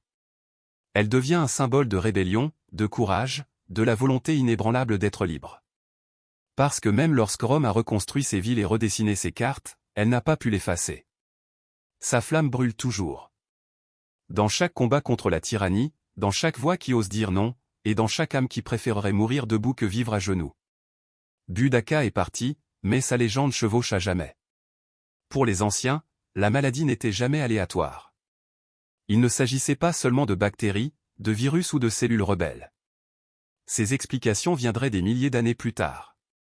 Dans le monde antique, la maladie était un symptôme non pas seulement d'une défaillance physique, mais d'une perturbation plus profonde, une rupture d'équilibre, une fracture dans l'harmonie entre le corps, l'esprit, l'âme et la nature. En Mésopotamie, la maladie était souvent considérée comme une punition divine. Si quelqu'un tombait malade, on croyait qu'il avait offensé un dieu, brisé un tabou ou attiré une malédiction. Le diagnostic ne commençait pas par les symptômes, mais par des questions. Qu'avez-vous fait? Qui avez-vous mis en colère? Les prêtres et les guérisseurs travaillaient ensemble, interprétant les présages, lançant des sorts et prescrivant des rituels aux côtés des traitements à base de plantes. Dans la Chine ancienne, l'équilibre prenait un sens plus systématique à travers le yin et le yang et les 5 éléments, le bois, le feu, la terre, le métal et l'eau. La santé était l'état d'équilibre entre les forces opposées. Trop de chaleur ou de froid, de sécheresse ou d'humidité déséquilibrerait le corps. Les praticiens de la médecine traditionnelle chinoise ne traitaient pas seulement une toux. Ils demandaient quand elle avait commencé, à quel moment de la journée elle s'aggravait, quelles émotions l'accompagnaient. La guérison était holistique. Les herbes, l'acupuncture et les changements alimentaires étaient tous des outils pour rééquilibrer le cosmos intérieur. En Grèce, le médecin Hippocrate a rejeté l'idée que les dieux punissaient les gens avec des maladies. Pourtant, lui aussi voyait la santé comme une harmonie. Sa théorie des 4 humeurs, le sang, la flegme, la bile jaune et la bile noire, a dominé la médecine occidentale pendant des siècles. Chaque humeur était liée à un tempérament et à un élément. Un excès ou une déficience de l'un provoquerait à la fois des symptômes physiques et des changements de personnalité. Une personne mélancolique, par exemple, était censée avoir trop de bile noire. À travers les cultures, un fil conducteur restait le même, la santé signifiait plénitude. Pas seulement l'absence de douleur, mais la présence d'équilibre. Que ce soit le concept ayurvédique des doshas en Inde ou la croyance en la possession spirituelle dans les traditions de guérison africaines, les anciens comprenaient que l'être humain n'était pas isolé. Nous faisions partie de la nature et la nature, lorsqu'elle était perturbée, ripostait. Ainsi, lorsque les anciens guérisseurs posaient leurs mains sur les malades, ils ne cherchaient pas seulement des signes physiques. Ils écoutaient le déséquilibre. Et ils croyaient que pour guérir quelqu'un, il fallait traiter les forces invisibles avec autant de soin que les blessures visibles. Au pays des pyramides et des pharaons, la médecine était à la fois science et sorcellerie. Les anciens guérisseurs égyptiens, appelés SWNW, n'étaient pas de simples médecins. Ils étaient des intermédiaires sacrés entre le corps et le divin. Leur pratique médicale était étonnamment avancée, et pourtant profondément liée au rituel et à la magie. Pour les Égyptiens, le corps pouvait saigner, avoir des ecchymoses et se briser. Mais ces maux n'étaient jamais purement physiques. L'esprit, les dieux et même l'au-delà jouaient un rôle dans chaque maladie. Une grande partie de ce que nous savons provient de textes médicaux comme le papyrus Héber, daté d'environ 1550 avant notre ère. Ce rouleau ancien contient des centaines de remèdes pour tout, des maux de dents aux tumeurs. Les médecins égyptiens pratiquaient des opérations chirurgicales, réduisaient des fractures, traitaient des infections et drainaient des abcès avec des outils en cuivre stérilisés par le feu. Ils savaient comment vérifier le pouls, comment observer l'urine et les excréments pour le diagnostic et comment utiliser une grande variété d'herbes, dont beaucoup sont encore utilisées aujourd'hui. Mais aucun traitement ne commençait sans la bénédiction des dieux. Thoth était censé avoir offert à l'humanité les secrets de la guérison. Sekhmet, la déesse à tête de lion de la guerre et de la peste, était à la fois craint et prié. Elle pouvait déclencher des épidémies ou accorder la guérison. Des sorts étaient souvent récités sur un patient pendant que des herbes étaient appliquées. Les mots détenaient le pouvoir. Les incantations n'étaient pas des phrases vides. Elles étaient la médecine sous forme sonore. L'un de leurs plus grands outils était le miel. Il était utilisé comme antiseptique bien avant que les bactéries ne soient comprises. Les plaies étaient bandées avec, parfois combinées avec de la résine ou du lin. L'ail et les oignons étaient prescrits pour la santé cardiaque. L'huile de ricin servait de laxatif. Même le pain moisi était pressé sur les plaies infectées, un antibiotique primitif des siècles avant son temps. Les médecins égyptiens traitaient non seulement les roturiers, mais aussi la royauté. Leurs compétences étaient respectées au-delà des frontières. Les civilisations voisines recherchaient les médecins égyptiens pour les cas difficiles. Ils étaient, d'une certaine manière, des spécialistes précoces. Certains se concentraient sur l'estomac, d'autres sur les yeux, ou même sur les afflictions spirituelles. Mais dans toute leur connaissance, il n'y avait pas de séparation entre le physique et le sacré. Une fièvre pouvait provenir des moustiques du Nil ou d'un fantôme en colère. Guérir le corps signifiait plaire aux dieux, purifier l'âme et rétablir l'équilibre divin. Pour l'ancien Égyptien, le véritable rôle d'un guérisseur n'était pas seulement de guérir la maladie. Il était de rétablir l'ordre cosmique. Bien avant que la médecine moderne n'émerge, l'Inde écrivait déjà sa propre histoire de la guérison. Une histoire qui considérait le corps humain non pas comme une machine, mais comme un reflet du cosmos. Ce système ancien est connu sous le nom d'Ayurveda. Un mot sanskrit signifiant la science de la vie. Enraciné dans la tradition védique, l'Ayurveda est plus qu'une simple pratique médicale. C'est une philosophie, une façon de vivre en harmonie avec la nature, les saisons et l'esprit. Au cœur de l'Ayurveda se trouve le concept des 3 doshas, Vata, Pitta et Kapha. Chacun représente une combinaison unique des 5 éléments, la terre, l'eau, le feu, l'air et l'éther. Vata gouverne le mouvement, Pitta contrôle la transformation comme la digestion, et Kapha gère la structure et la stabilité. Chacun naît avec un équilibre unique de ces doshas. La maladie, selon l'Ayurveda, survient lorsque cet équilibre est perturbé par une mauvaise alimentation, le stress, l'environnement ou le mode de vie. Les textes ayurvédiques comme la Karaka Samhita et la Susruta Samhita remontent à plus de 2000 ans. Ces manuels détaillés offrent non seulement des remèdes à base de plantes, mais aussi des conseils sur la chirurgie, l'obstétrique, la psychologie et même l'éthique pour les médecins. Charaka s'est concentré sur la médecine interne, promouvant la prévention comme la première ligne de défense. Susruta, quant à lui, est commémoré comme un pionnier de la chirurgie, décrivant plus de 300 interventions chirurgicales et plus de 120 instruments chirurgicaux, dont beaucoup sont sculptés en bois ou en métal. L'une de ces techniques les plus étonnantes était la rhinoplastie, reconstruisant un nez en utilisant un lambeau de peau de la joue ou du front du patient. Ce n'était pas cosmétique. Elle était souvent utilisée pour restaurer les visages mutilés en guise de punition, des milliers d'années avant que la médecine occidentale ne rattrape son retard. Susruta avait déjà jeté les bases. Mais la force de l'Ayurveda réside dans son approche holistique. Guérir le corps est inséparable de la guérison de l'esprit et de l'âme. Les traitements comprennent la phytothérapie, le yoga, les exercices de respiration, pranayama, les massages à l'huile, abhyanga, et le jeûne méditatif. Les plantes comme le curcuma, l'ashwagandha, le nîmes et le tulsi n'étaient pas seulement de la nourriture. Elles étaient des médicaments, des purificateurs et des protecteurs de la force vitale. Un guérisseur ayurvédique pourrait traiter une fièvre non seulement avec des herbes, mais en ajustant votre horaire de sommeil, en examinant votre santé émotionnelle et en nettoyant votre feu digestif, Ani. L'Ayurveda enseigne que vous n'êtes pas séparé de la nature. Vous êtes la nature.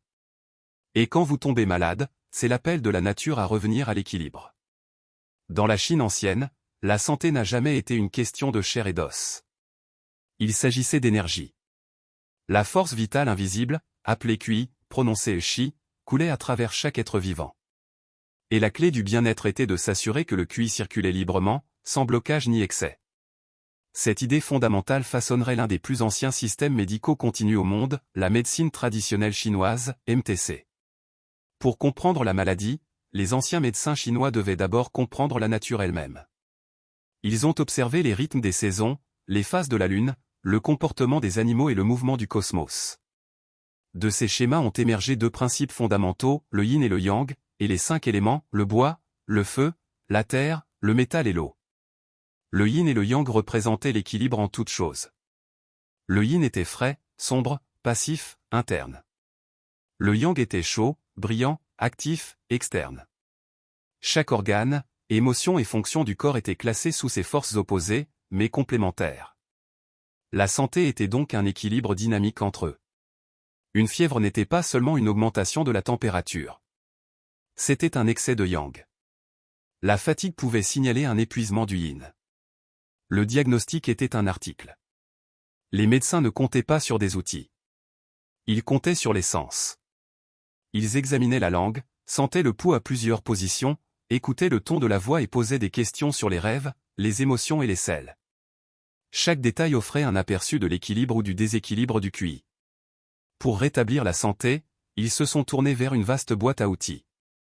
L'acupuncture, l'insertion de fines aiguilles en des points précis le long des méridiens du corps, était utilisée pour débloquer le QI et rétablir le flux. La moxibustion, la combustion de l'armoise près de ces points, était utilisée pour réchauffer et stimuler la circulation. Les ventouses, les formules à base de plantes, les exercices de Qigong et les ajustements alimentaires stricts jouaient tous des rôles essentiels. Le texte ancien Huangdi Neijing, le canon interne de l'empereur jaune, compilé il y a environ 2000 ans, reste aujourd'hui le fondement de la MTC. Il n'a pas seulement énuméré les maladies. Il a exploré les causes, la prévention et le mode de vie.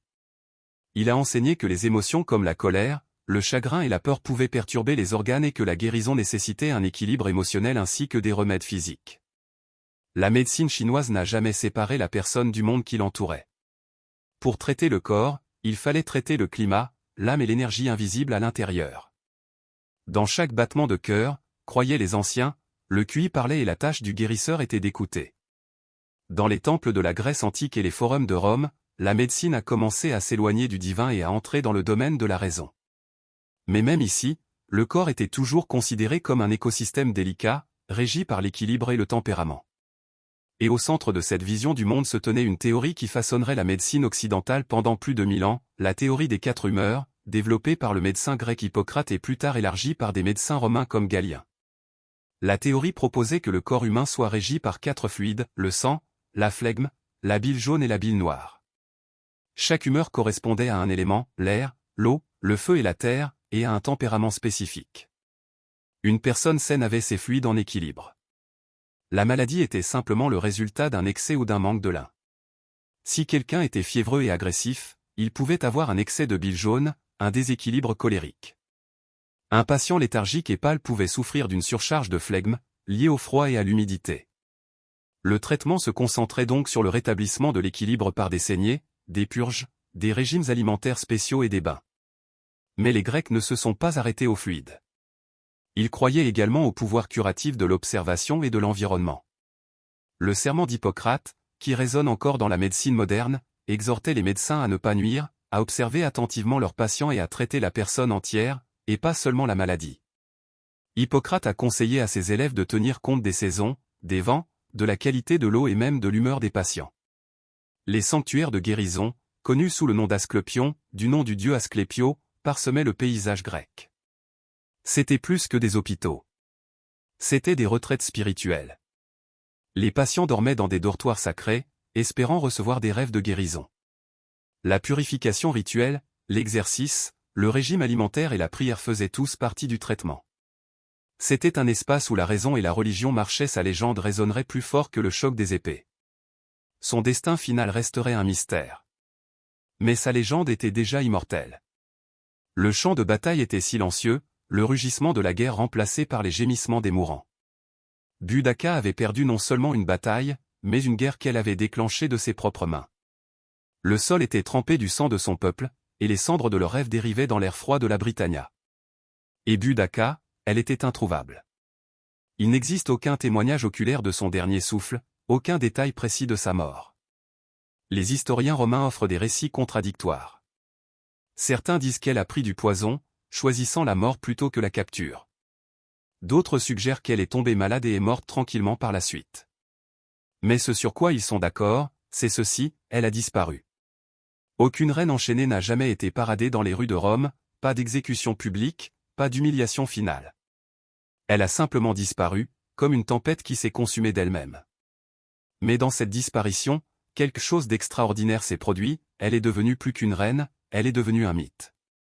Rome, ébranlée et humiliée par l'ampleur de sa rébellion, a tenté d'enfouir le souvenir, mais il était trop tard. Boudica était devenu un nom chuchoté dans les chants tribaux et résonnant dans les bosquets sacrés.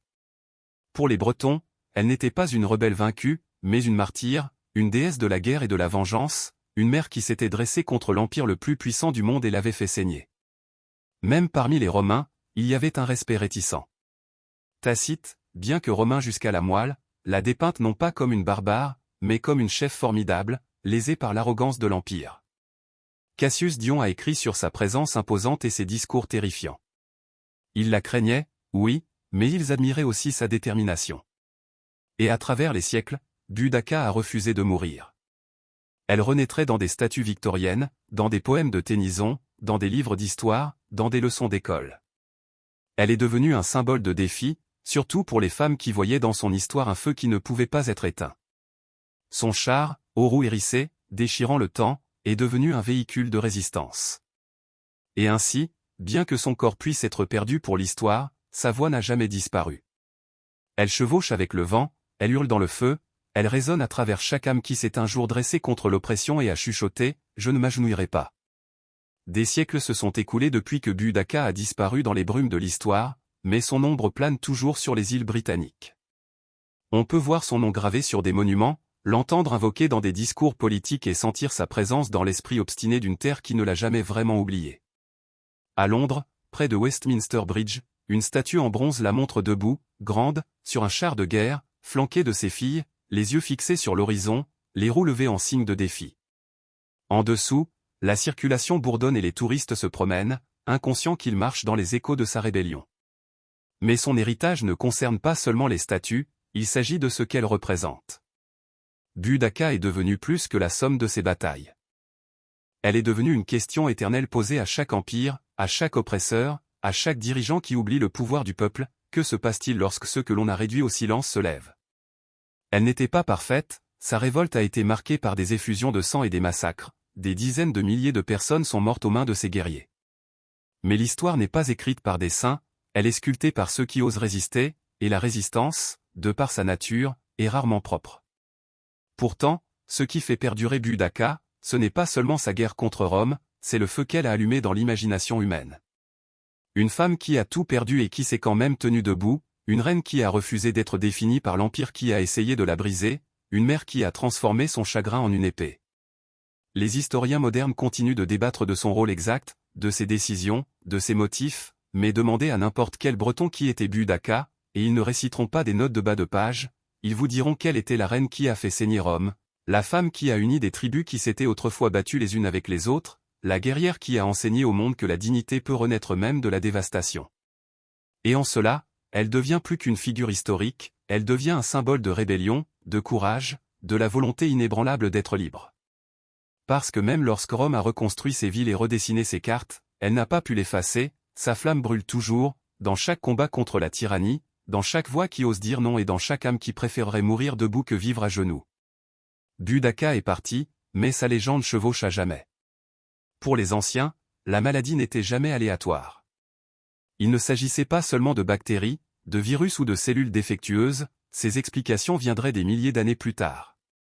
Dans le monde antique, la maladie était un symptôme non seulement d'une défaillance physique, mais d'une perturbation plus profonde, d'une rupture de l'équilibre, d'une fracture de l'harmonie entre le corps, l'esprit, l'âme et la nature.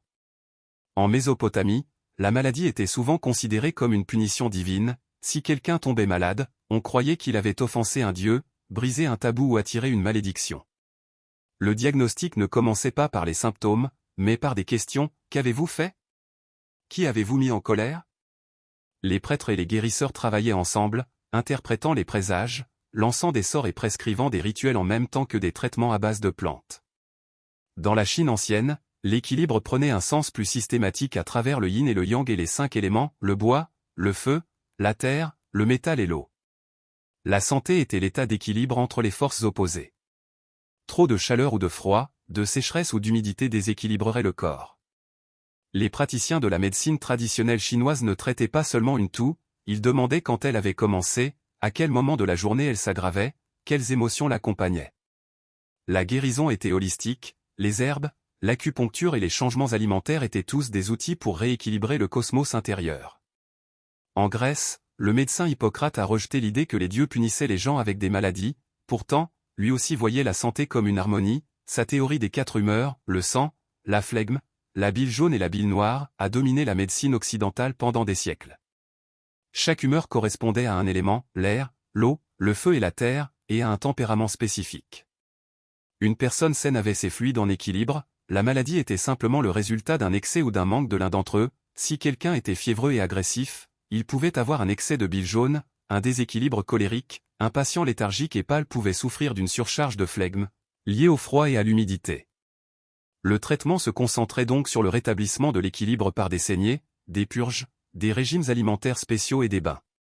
Mais les Grecs ne se sont pas arrêtés aux fluides, ils croyaient également au pouvoir curatif de l'observation et de l'environnement.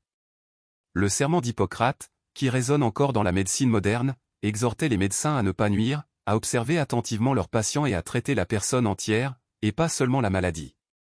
Hippocrate a conseillé à ses élèves de tenir compte des saisons, des vents, de la qualité de l'eau et même de l'humeur des patients. Les sanctuaires de guérison, connus sous le nom d'Asclopion, du nom du dieu Esculape, parsemaient le paysage grec, c'était plus que des hôpitaux, c'était des retraites spirituelles, les patients dormaient dans des dortoirs sacrés, espérant recevoir des rêves de guérison, la purification rituelle, l'exercice, le régime alimentaire et la prière faisaient tous partie du traitement, c'était un espace où la raison et la religion marchaient main dans la main. À Rome, la pratique médicale a encore évolué avec l'ascension de Galien, un médecin grec qui a servi les gladiateurs et les empereurs. Il a pratiqué des dissections sur des animaux pour comprendre l'anatomie, a écrit des centaines de textes médicaux et a contribué à standardiser la théorie des humeurs dans tout l'Empire. Bien que certaines de ses idées aient été erronées, l'influence de Galien a perduré pendant des siècles. La médecine gréco-romaine, malgré toutes ses origines mystiques, a commencé à avancer vers une nouvelle idée, que le corps humain était un système, complexe certes, mais connaissable, et que, s'il était compris correctement, il pouvait être ramené à l'harmonie, non pas par les dieux seuls, mais par la raison, le rituel et l'art délicat de la guérison. Bien avant les textes écrits et les écoles de médecine formelles, les peuples indigènes du monde entier guérissaient leur communauté en utilisant une forme de connaissance plus profonde, transmise à travers des histoires, des visions et une expérience pratique du monde naturel.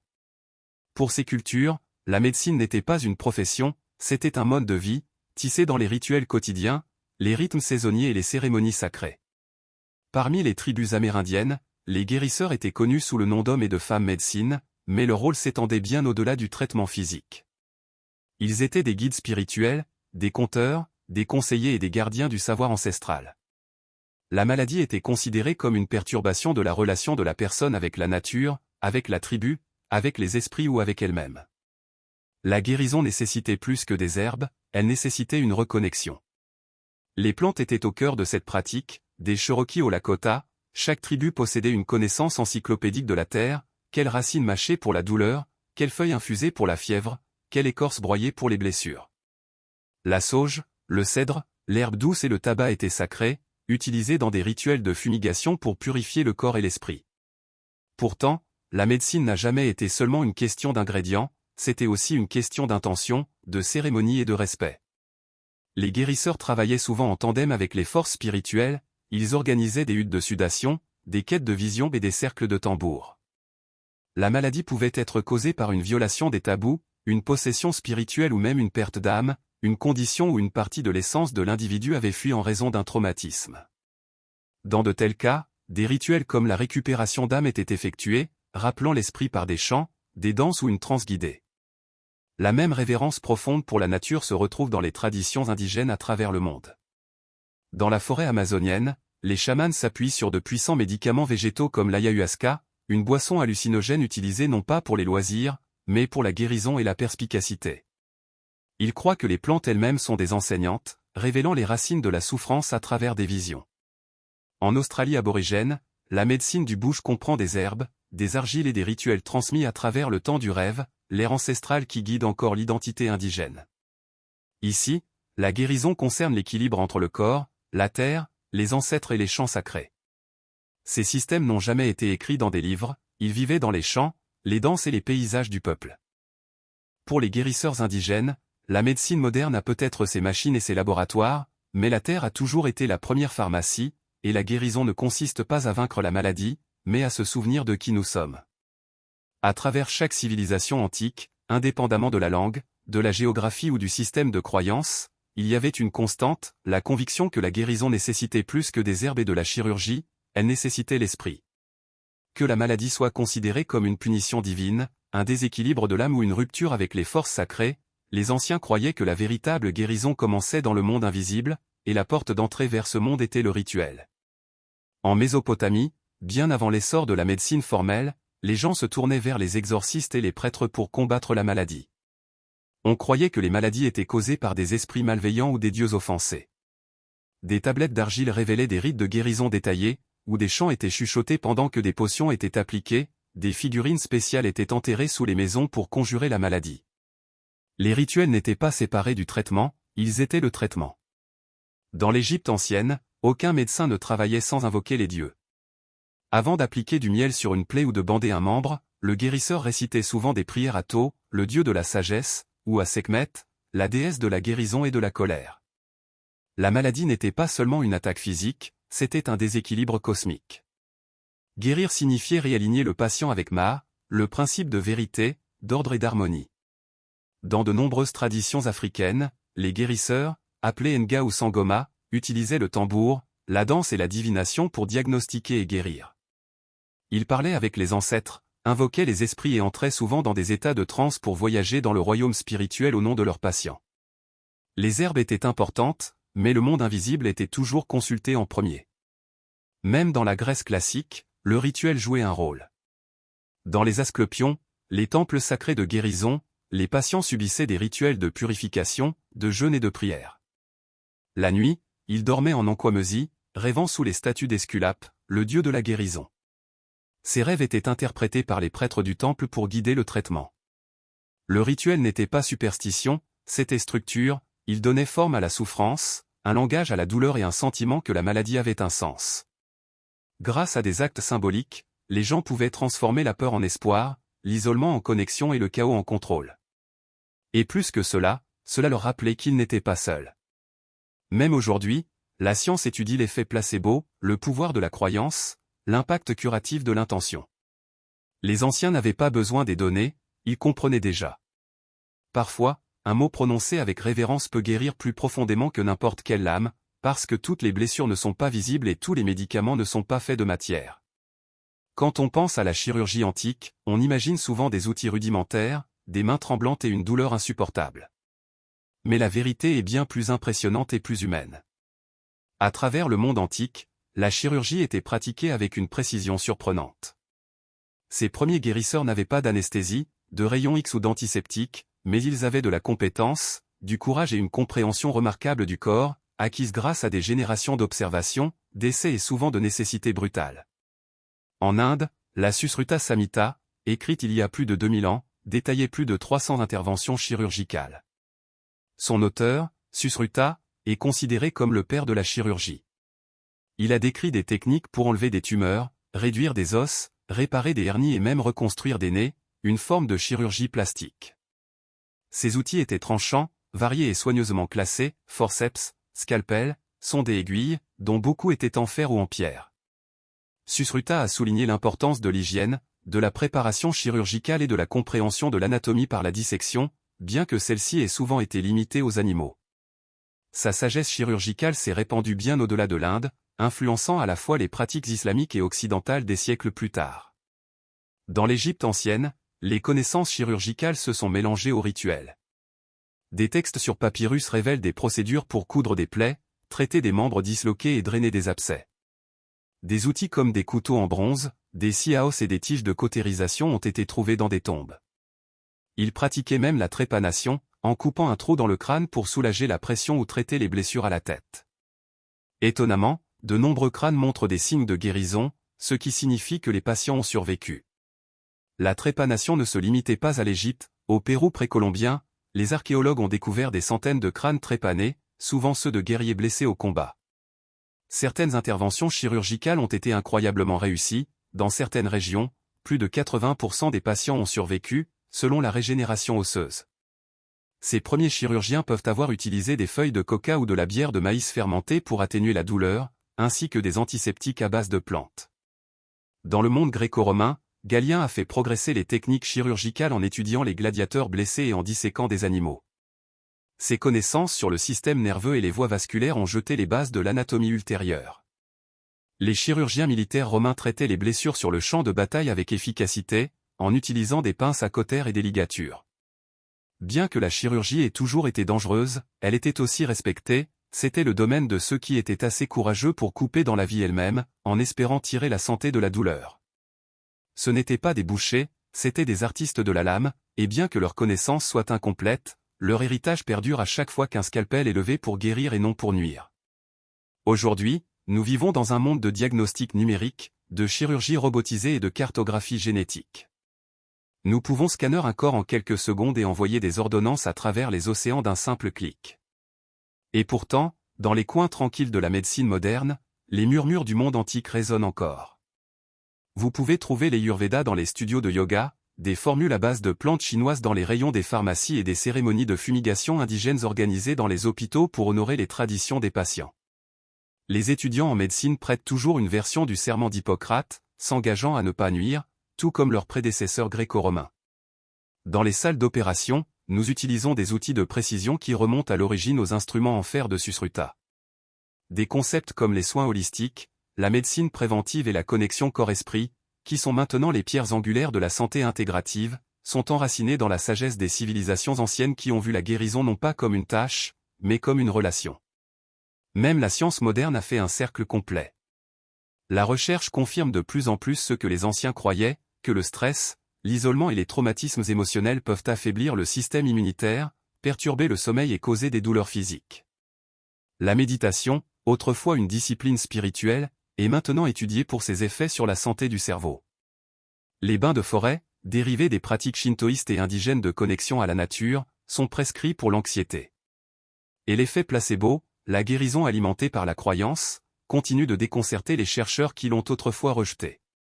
Il est facile de considérer la médecine antique comme dépassée, comme de la superstition, du folklore ou des suppositions primitives, mais quand on regarde de plus près, on voit quelque chose de profond, une vision du monde qui traitait la maladie non pas seulement comme une machine cassée, mais comme une rupture de l'être. Un signal que quelque chose, quelque part, était déséquilibré. Et cette idée compte encore, parce que la médecine ne concerne pas seulement le traitement, mais le sens, le réconfort, le fait d'être vu et compris. Les anciens le savaient instinctivement, qu'ils aient utilisé des aiguilles, des feuilles ou des lames, ils ont compris que la guérison était sacrée. Aujourd'hui, alors que nous avançons vers l'avenir de la biotechnologie, de l'intelligence artificielle et de la médecine personnalisée, peut-être ne quittons-nous pas le monde antique. Peut-être y revenons-nous avec de nouveaux outils, mais avec le même cœur humain, un cœur qui aspire toujours à l'équilibre, à la plénitude, à la guérison, non seulement du corps, mais aussi de l'esprit. Son nom dérive à travers l'histoire comme une mélodie à moitié oubliée. Sappho, une poétesse de l'île de Lesbos, née vers 630 avant notre ère, dont la voix a autrefois ému le cœur des auditeurs sous des cieux étoilés et dont les mots, même en fragments, résonnent encore de nostalgie. Contrairement aux grands guerriers et aux rois de la Grèce antique, la renommée de Sappho ne venait pas de la conquête, mais de l'émotion, son domaine n'était pas le champ de bataille, mais l'âme humaine. Elle a écrit sur l'amour et la jalousie, la beauté et le désespoir, la joie et la nostalgie, elle a capturé les moments fugaces, un regard, une rougeur, un tremblement, et les a conservés en vers comme des fleurs pressées, fragiles, mais éternelles. On sait très peu de choses sur sa vie, pas de portraits, pas de journaux intimes, ce que nous avons, ce sont des traces, quelques lignes conservées par d'anciens érudits, des citations intégrées dans d'autres œuvres et les ruines de rouleaux de papyrus perdus dans le temps, et pourtant, ces fragments brillent. Le philosophe grec Platon l'a appelée la 10e muse, des siècles plus tard, des poètes, des traducteurs et des rêveurs la rechercheraient, reconstituant sa vie comme une chanson inachevée. Sappho est probablement née dans une famille noble de Lesbos, une île au nord-est de la mer Égée, c'était un lieu de musique et d'apprentissage, où la poésie était tissée dans le tissu de la vie sociale. Elle a peut-être eu des frères et sœurs, une fille et même des ennemis politiques, bien que les archives soient vagues. Elle a vécu à travers l'exil et l'agitation, des moments de silence et des moments de chant. Son monde était un monde où les voix de la plupart des femmes étaient confinées à la maison ou étouffées complètement, mais Sappho a défié le silence, elle s'est tenue à part, non pas avec la rébellion, mais avec la beauté. Elle écrivait dans le dialecte éolien, dans des paroles courtes et vives conçues pour être chantées à la lyre, son style était intime, riche en imagerie. Étoile du soir, tu ramènes tout ce que le jour éclatant a dispersé, des mots comme ceux-ci ont survécu aux empires. Et puis, aussi discrètement qu'elle est apparue dans les archives, elle s'est évanouie. Une grande partie de son œuvre est perdue, brûlée, enterrée ou rejetée, mais ce qui reste prouve une chose, elle n'avait pas besoin de monument, ses poèmes étaient son monument, et aujourd'hui, lorsque nous parlons de passion en vers, d'amour sans honte, de nostalgie qui défie les siècles, nous chuchotons encore le nom de Sappho. Pour comprendre Sappho, il faut d'abord comprendre Lesbos, l'île qui a bercé sa voix. Lesbos n'était pas un trou perdu, dans le monde grec antique, c'était une plaque tournante florissante de l'art, de la musique et de la philosophie. Avec ses vallées fertiles, ses oliveraies et ses vents côtiers parfumés de sel et de fleurs, Lesbos était à la fois un paradis physique et un joyau culturel. Ce n'était pas Athènes, ça n'avait pas besoin de l'être, elle avait son propre rythme, plus lent, plus sensuel et imprégné de traditions lyriques. Ici, la musique n'était pas une décoration, c'était la dévotion. La lyre et les odes résonnaient à travers les maisons et les temples, la poésie était chantée, pas lue. Et dans ce monde de sons et de nature, la voix de Sappho est née. Elle vivait dans la ville de Mytilène, le cœur animé de l'île. La politique y prospérait, tout comme l'art, l'île comptait des poètes et des philosophes, des factions rivales et des alliances changeantes. Sappho elle-même a été exilée une fois, peut-être en Sicile, au milieu des troubles politiques, mais c'était toujours Lesbos qui l'attirait à la maison, c'était sa muse. Lesbos était aussi un espace de communauté féminine, rare dans le monde antique. Les filles aristocratiques étaient éduquées à la musique, à la poésie et au rituel. Certains érudits croient que Sappho dirigeait une sorte de tiazo, un cercle ou une école où les jeunes femmes apprenaient l'art de la poésie lyrique, de la danse et de la dévotion à la déesse Aphrodite. Ce n'était pas une éducation formelle comme nous la connaissons, mais une sororité sacrée et créative. Ici, des liens se sont formés qui étaient émotionnels, intellectuels et peut-être romantiques. Sappho a écrit directement à ces femmes, pas comme des muses abstraites, mais comme de réelles présences dans sa vie. Elle s'adressait à elles par leur nom, pleurait leur départ, célébrait leur beauté et confessait son amour avec une honnêteté mordante. Dans un fragment, elle écrit « Je n'ai pas eu un seul modèle, je vous supplie de la ramener vers moi ». Ces lignes ne viennent pas du mythe ou du théâtre, elles viennent d'un monde vécu, un cercle de femmes chantant à la lumière d'une lampe, tissant l'émotion dans la chanson.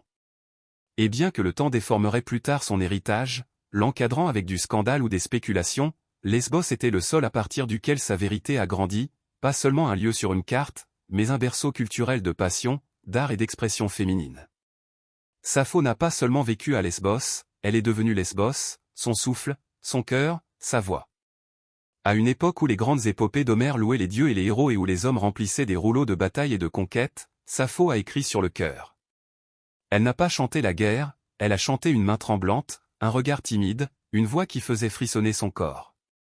Elle a été l'un des premiers poètes de l'histoire occidentale à écrire à la première personne, pas seulement à raconter des événements, mais à les ressentir, et ce qu'elle ressentait, c'était de l'amour, de la nostalgie, de la jalousie, de la tendresse et du désir. Le plus étonnant de tout, c'est qu'elle a écrit en tant que femme à des femmes, sur des femmes. Dans la Grèce antique, la voix d'une femme était souvent conf pas de faiblesse, mais puissance. Et au sein de cet espace, elle a fait quelque chose de radical, elle a nommé les femmes qu'elle aimait. Elle ne les a pas réduites à des symboles, elle n'a pas parlé uniquement par métaphore, elle s'est souvenue de leur rire, de leur parfum, de la façon dont elle tressait leurs cheveux. Dans un fragment, elle décrit la sensation de voir une personne aimée, il est égal au Dieu, cet homme qui s'assoit à côté de toi, qui écoute ta douce voix et regarde ton charmant rire, oh, cela fait battre mon cœur plus vite. Ici, Sappho est l'observatrice, regardant la femme qu'elle adore parler à un autre. Sa jalousie est calme, lancinante, profondément humaine. En quelques lignes seulement, elle capture tout le poids de l'amour non partagé, quelque chose que chaque auditeur, d'hier ou d'aujourd'hui, peut comprendre. Ces mots véhiculaient l'érotisme, mais jamais la vulgarité. Elle a écrit sur la sensualité avec le soin d'un peintre, la courbe d'un cou, la douceur du sommeil, la façon dont le clair de lune touchait la peau. Elle n'a pas séparé la beauté de l'intimité, elle ne faisait qu'un. À cause de cela, les siècles suivants l'ont souvent mal comprise ou censurée. Certains ont essayé d'effacer son homosexualité, d'autres ont transformé son chagrin d'amour en tragédie, mais rien de tout cela ne diminue la vérité de sa voix, une femme qui a écrit honnêtement, lyriquement et courageusement sur l'amour, non pas en théorie, mais comme quelqu'un qui l'avait vécu profondément, ouvertement et sans s'excuser. Sappho n'a pas seulement écrit de la poésie, elle a composé de la musique pour l'âme. Ses vers n'ont jamais été destinés à une lecture silencieuse. Dans la Grèce antique, la poésie était vivante, c'était du son, du souffle, des vibrations. La forme de Sappho était la lyrique, courte et intensément personnelle, destinée à être interprétée avec une lyre, un petit instrument à cordes niché sur les genoux, pincé doucement pendant que la voix portait les mots comme une brise sur la mer. C'était le cœur de la poésie lyrique, et c'est de là que vient le mot lyrique. La poésie n'était pas épique, elle ne racontait pas de longs contes de guerre et de dieux, elle était intime, émotionnelle et immédiate. La lyrique était un murmure, une confession, une lettre d'amour chantée sous des figuiers ou dans des pièces éclairées à la bougie, et Sappho en était la maîtresse incontestée. Ses poèmes ont été écrits en grec éolien, un dialecte régional riche en douceur et en rythme. Son maître préféré, maintenant appelé la strophe saphique, coulait avec un rythme particulier, 3 longues lignes suivies d'une ligne plus courte et percutante, comme un soupir à la fin d'une pensée nostalgique. C'était subtil et musical, comme la montée et la descente du souffle pendant un moment de calme entre amants. Elle aurait interprété ses chansons entourées de femmes, d'étudiantes, de compagnes, peut-être même de prêtresses. Ces rassemblements, peut-être rituels ou éducatifs par nature, étaient aussi des espaces de liberté, des espaces où l'émotion, le chant et le corps n'étaient pas fragmentés, mais entiers. Grâce à ses performances, Sappho a formé d'autres personnes à l'art de la composition, créant non seulement des poèmes, mais une culture. On ne peut qu'imaginer ce que cela donnait, le doux pincement des cordes, la montée claire de sa voix, l'immobilité des auditeurs suspendus à chaque syllabe. Beaucoup de ces poèmes ne commencent pas par des affirmations, mais par des questions ou des invocations, comme le début d'une conversation ou d'une prière, « Viens à moi maintenant, ô Aphrodite au trône d'or, et libère-moi de mes durs soucis », c'étaient des poèmes qui tendaient vers les dieux et vers l'intérieur, vers le désir, et pourtant ils semblent étonnamment modernes.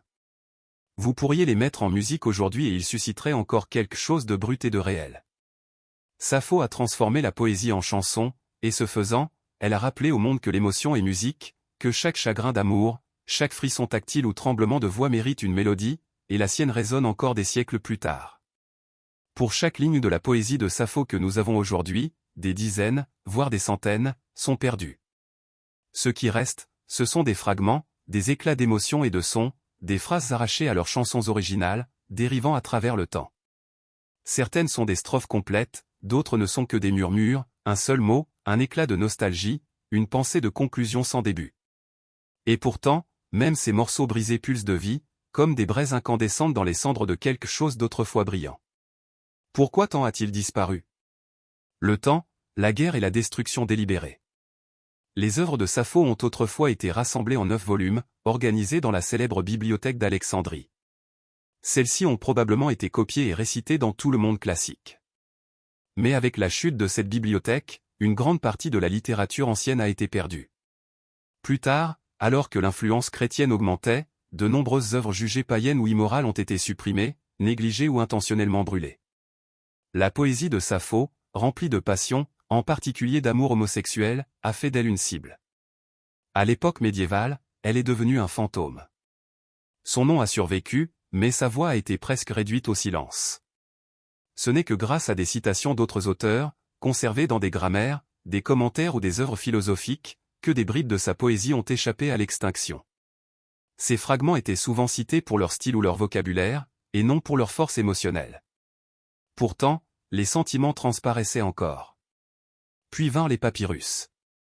À la fin du XIXe et au début du XXe siècle, des archéologues creusant dans les sables d'Oxyrhynchus en Égypte ont découvert des milliers de fragments d'anciens manuscrits, parmi lesquels des lignes déchirées et fanées de Sappho, des bribes de chansons qui n'avaient pas été vues depuis plus de 1000 ans. D'autres découvertes ont suivi. En 2004, un poème presque complet a été trouvé sur un papyrus enroulé autour d'une momie en Allemagne. Chaque récupération ressemblait à une résurrection. Et pourtant, il reste tant de choses manquantes. Nous la lisons aujourd'hui dans des échos. Ce que nous désirons, ce n'est pas seulement ce qu'elle a écrit, mais ce qu'elle aurait pu dire si l'histoire l'avait laissé parler sans interruption.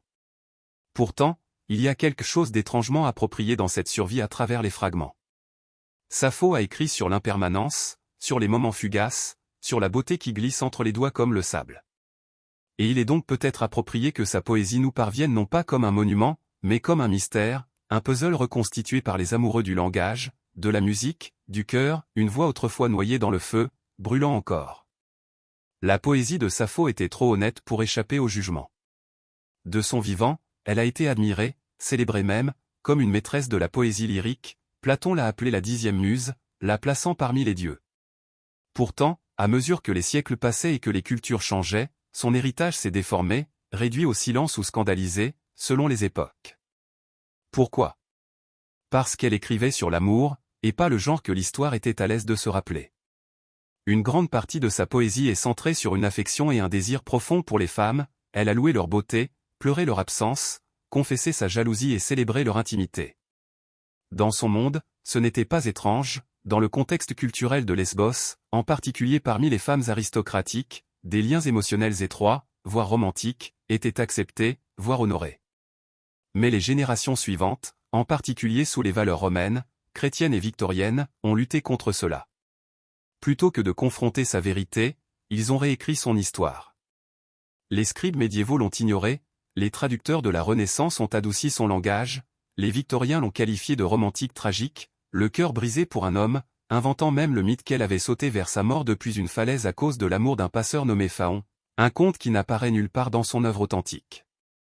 Cette histoire inventée avait un but, effacer son homosexualité, rendre sa douleur plus acceptable, ses désirs plus conventionnels. Certains critiques ont réduit sa poésie à une simple œuvre éducative ou platonique, d'autres l'ont rejetée complètement comme indécente, et pourtant, elle a persisté. Même dans le scandale, le nom de Sappho a survécu. Au XIXe siècle, lorsque la discussion ouverte sur l'amour homosexuel était encore tabou, son héritage est tranquillement devenu un symbole codé pour l'identité queer. Les mots saphique et lesbien sont devenus des termes pour l'amour romantique entre femmes, enracinés directement dans son nom et sa maison. Elle est devenue, sans jamais avoir eu l'intention de le faire, une figure de résistance, une ancêtre poétique pour ceux dont les amours ont été réduites au silence. Et encore aujourd'hui, les débats résonnent, qui était-elle? Une enseignante, une amante, un mythe, une menace? Mais peut-être que la meilleure question est, pourquoi avons-nous encore peur de sa vérité? Sappho n'a pas écrit pour entrer dans des catégories, elle a écrit ce qu'elle ressentait, elle a nommé la beauté, a confessé la nostalgie et a vécu à travers les vers. Son scandale ne résidait pas dans ses actions, il résidait dans son honnêteté, elle a osé écrire le désir, et pour cela, l'histoire a essayé d'étouffer sa voix, mais elle n'a jamais pu. S'il y avait une présence divine qui planait sur la vie et l'œuvre de Sappho, c'était Aphrodite, déesse de l'amour, de la beauté et du désir irrésistible. Pour Sappho, Aphrodite n'était pas seulement un mythe, elle était une muse, une confidente, même une sorte de compagne dans les moments de passion et de chagrin d'amour. Beaucoup des vers les plus puissants de Sappho ne portent pas seulement sur l'amour, ce sont des prières à Aphrodite, des invocations, des supplications faites envers lorsque le poids de la nostalgie devenait trop lourd à porter. Dans son plus célèbre poème survivant, l'Ode à Aphrodite, Sappho ne se contente pas de louer la déesse, elle lui parle directement, presque comme à une amie qui a déjà entendu cette douleur auparavant. Viens à moi maintenant, si jamais tu as répondu à ma voix dans le passé, libère-moi de mes durs soucis, accomplis tout ce que mon cœur aspire à réaliser. Il n'y a pas de honte dans cette vulnérabilité, pas de peur d'exprimer le désir, l'amour de Sappho n'est jamais dépeint comme pécheur ou faible, il est divin, quelque chose d'assez sacré pour faire descendre une déesse du ciel. Dans le monde antique, Aphrodite ne concernait pas seulement la romance, elle régnait sur l'attraction, la séduction, la chimie entre les corps, le mal du pays. L'invoquer, c'était reconnaître que l'amour pouvait blesser autant qu'il pouvait enthousiasmer. Sappho a parfaitement capturé cette dualité, elle n'a pas idéalisé l'amour, elle a vécu à l'intérieur de ses contradictions, elle a écrit sur sa douceur et sa piqûre, sa beauté et sa cruauté. Dans un autre poème, elle écrit « L'amour a secoué mon âme comme le vent sur la montagne, troublant les chênes ». Ici, l'amour n'est pas doux, il est violent, élémentaire, quelque chose qui déchire le soi sans demander la permission.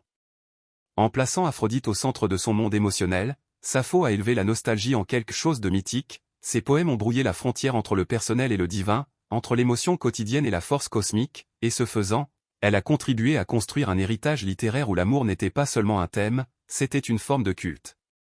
Pour Sappho, Aphrodite n'était pas une divinité abstraite, elle était un miroir, une force qui reflétait toute l'intensité, la confusion et la beauté du cœur humain, et dans chaque ligne des vers de Sappho, la déesse de l'amour écoute et répond. Comme sa poésie, la mort de Sappho est un mystère enveloppé de mythes. Personne ne sait exactement quand elle est morte, quel âge elle avait, ni même où elle a passé ses dernières années. Certains disent qu'elle est morte paisiblement à Lesbos, entourée par la mer et les chansons qu'elle aimait. D'autres, en particulier les poètes romains ultérieurs, ont tissé des fables tragiques selon lesquelles elle a sauté vers sa mort depuis les falaises blanches de Leucade, le cœur brisé à cause d'un amour non partagé pour le beau passeur Phaon, un conte qui n'apparaît nulle part dans son œuvre authentique. Cette histoire inventée servait un but, effacer son homosexualité, rendre sa douleur plus acceptable, ses désirs plus conventionnels. Elle a transformé la voix poétique puissante d'une femme qui aimait les femmes en une victime d'une affection non réciproque pour un homme, une fin soignée peut-être, mais fausse. La vérité est plus simple et plus profonde, Sappho a disparu aussi discrètement qu'elle est arrivée. Après sa mort, son œuvre a perduré pendant des siècles, elle a été étudiée par des philosophes, citée par des dramaturges et chantée dans des représentations à travers le monde grec antique. Sa poésie a été conservée dans 9 livres, un trésor de vers lyriques. Pendant un certain temps, sa renommée a rivalisé avec celle d'Homère, mais l'histoire n'est pas tendre avec les voix qui défient ces normes. Avec l'essor de l'Empire romain et plus tard la domination des codes moraux chrétiens, les poèmes ouvertement émotionnels et sensuels de Sappho, en particulier ceux célébrant l'amour féminin, sont tombés en disgrâce. Ses écrits n'ont plus été recopiés, ses volumes ont été laissés à se décomposer dans des bibliothèques qui finiraient par brûler ou s'effondrer.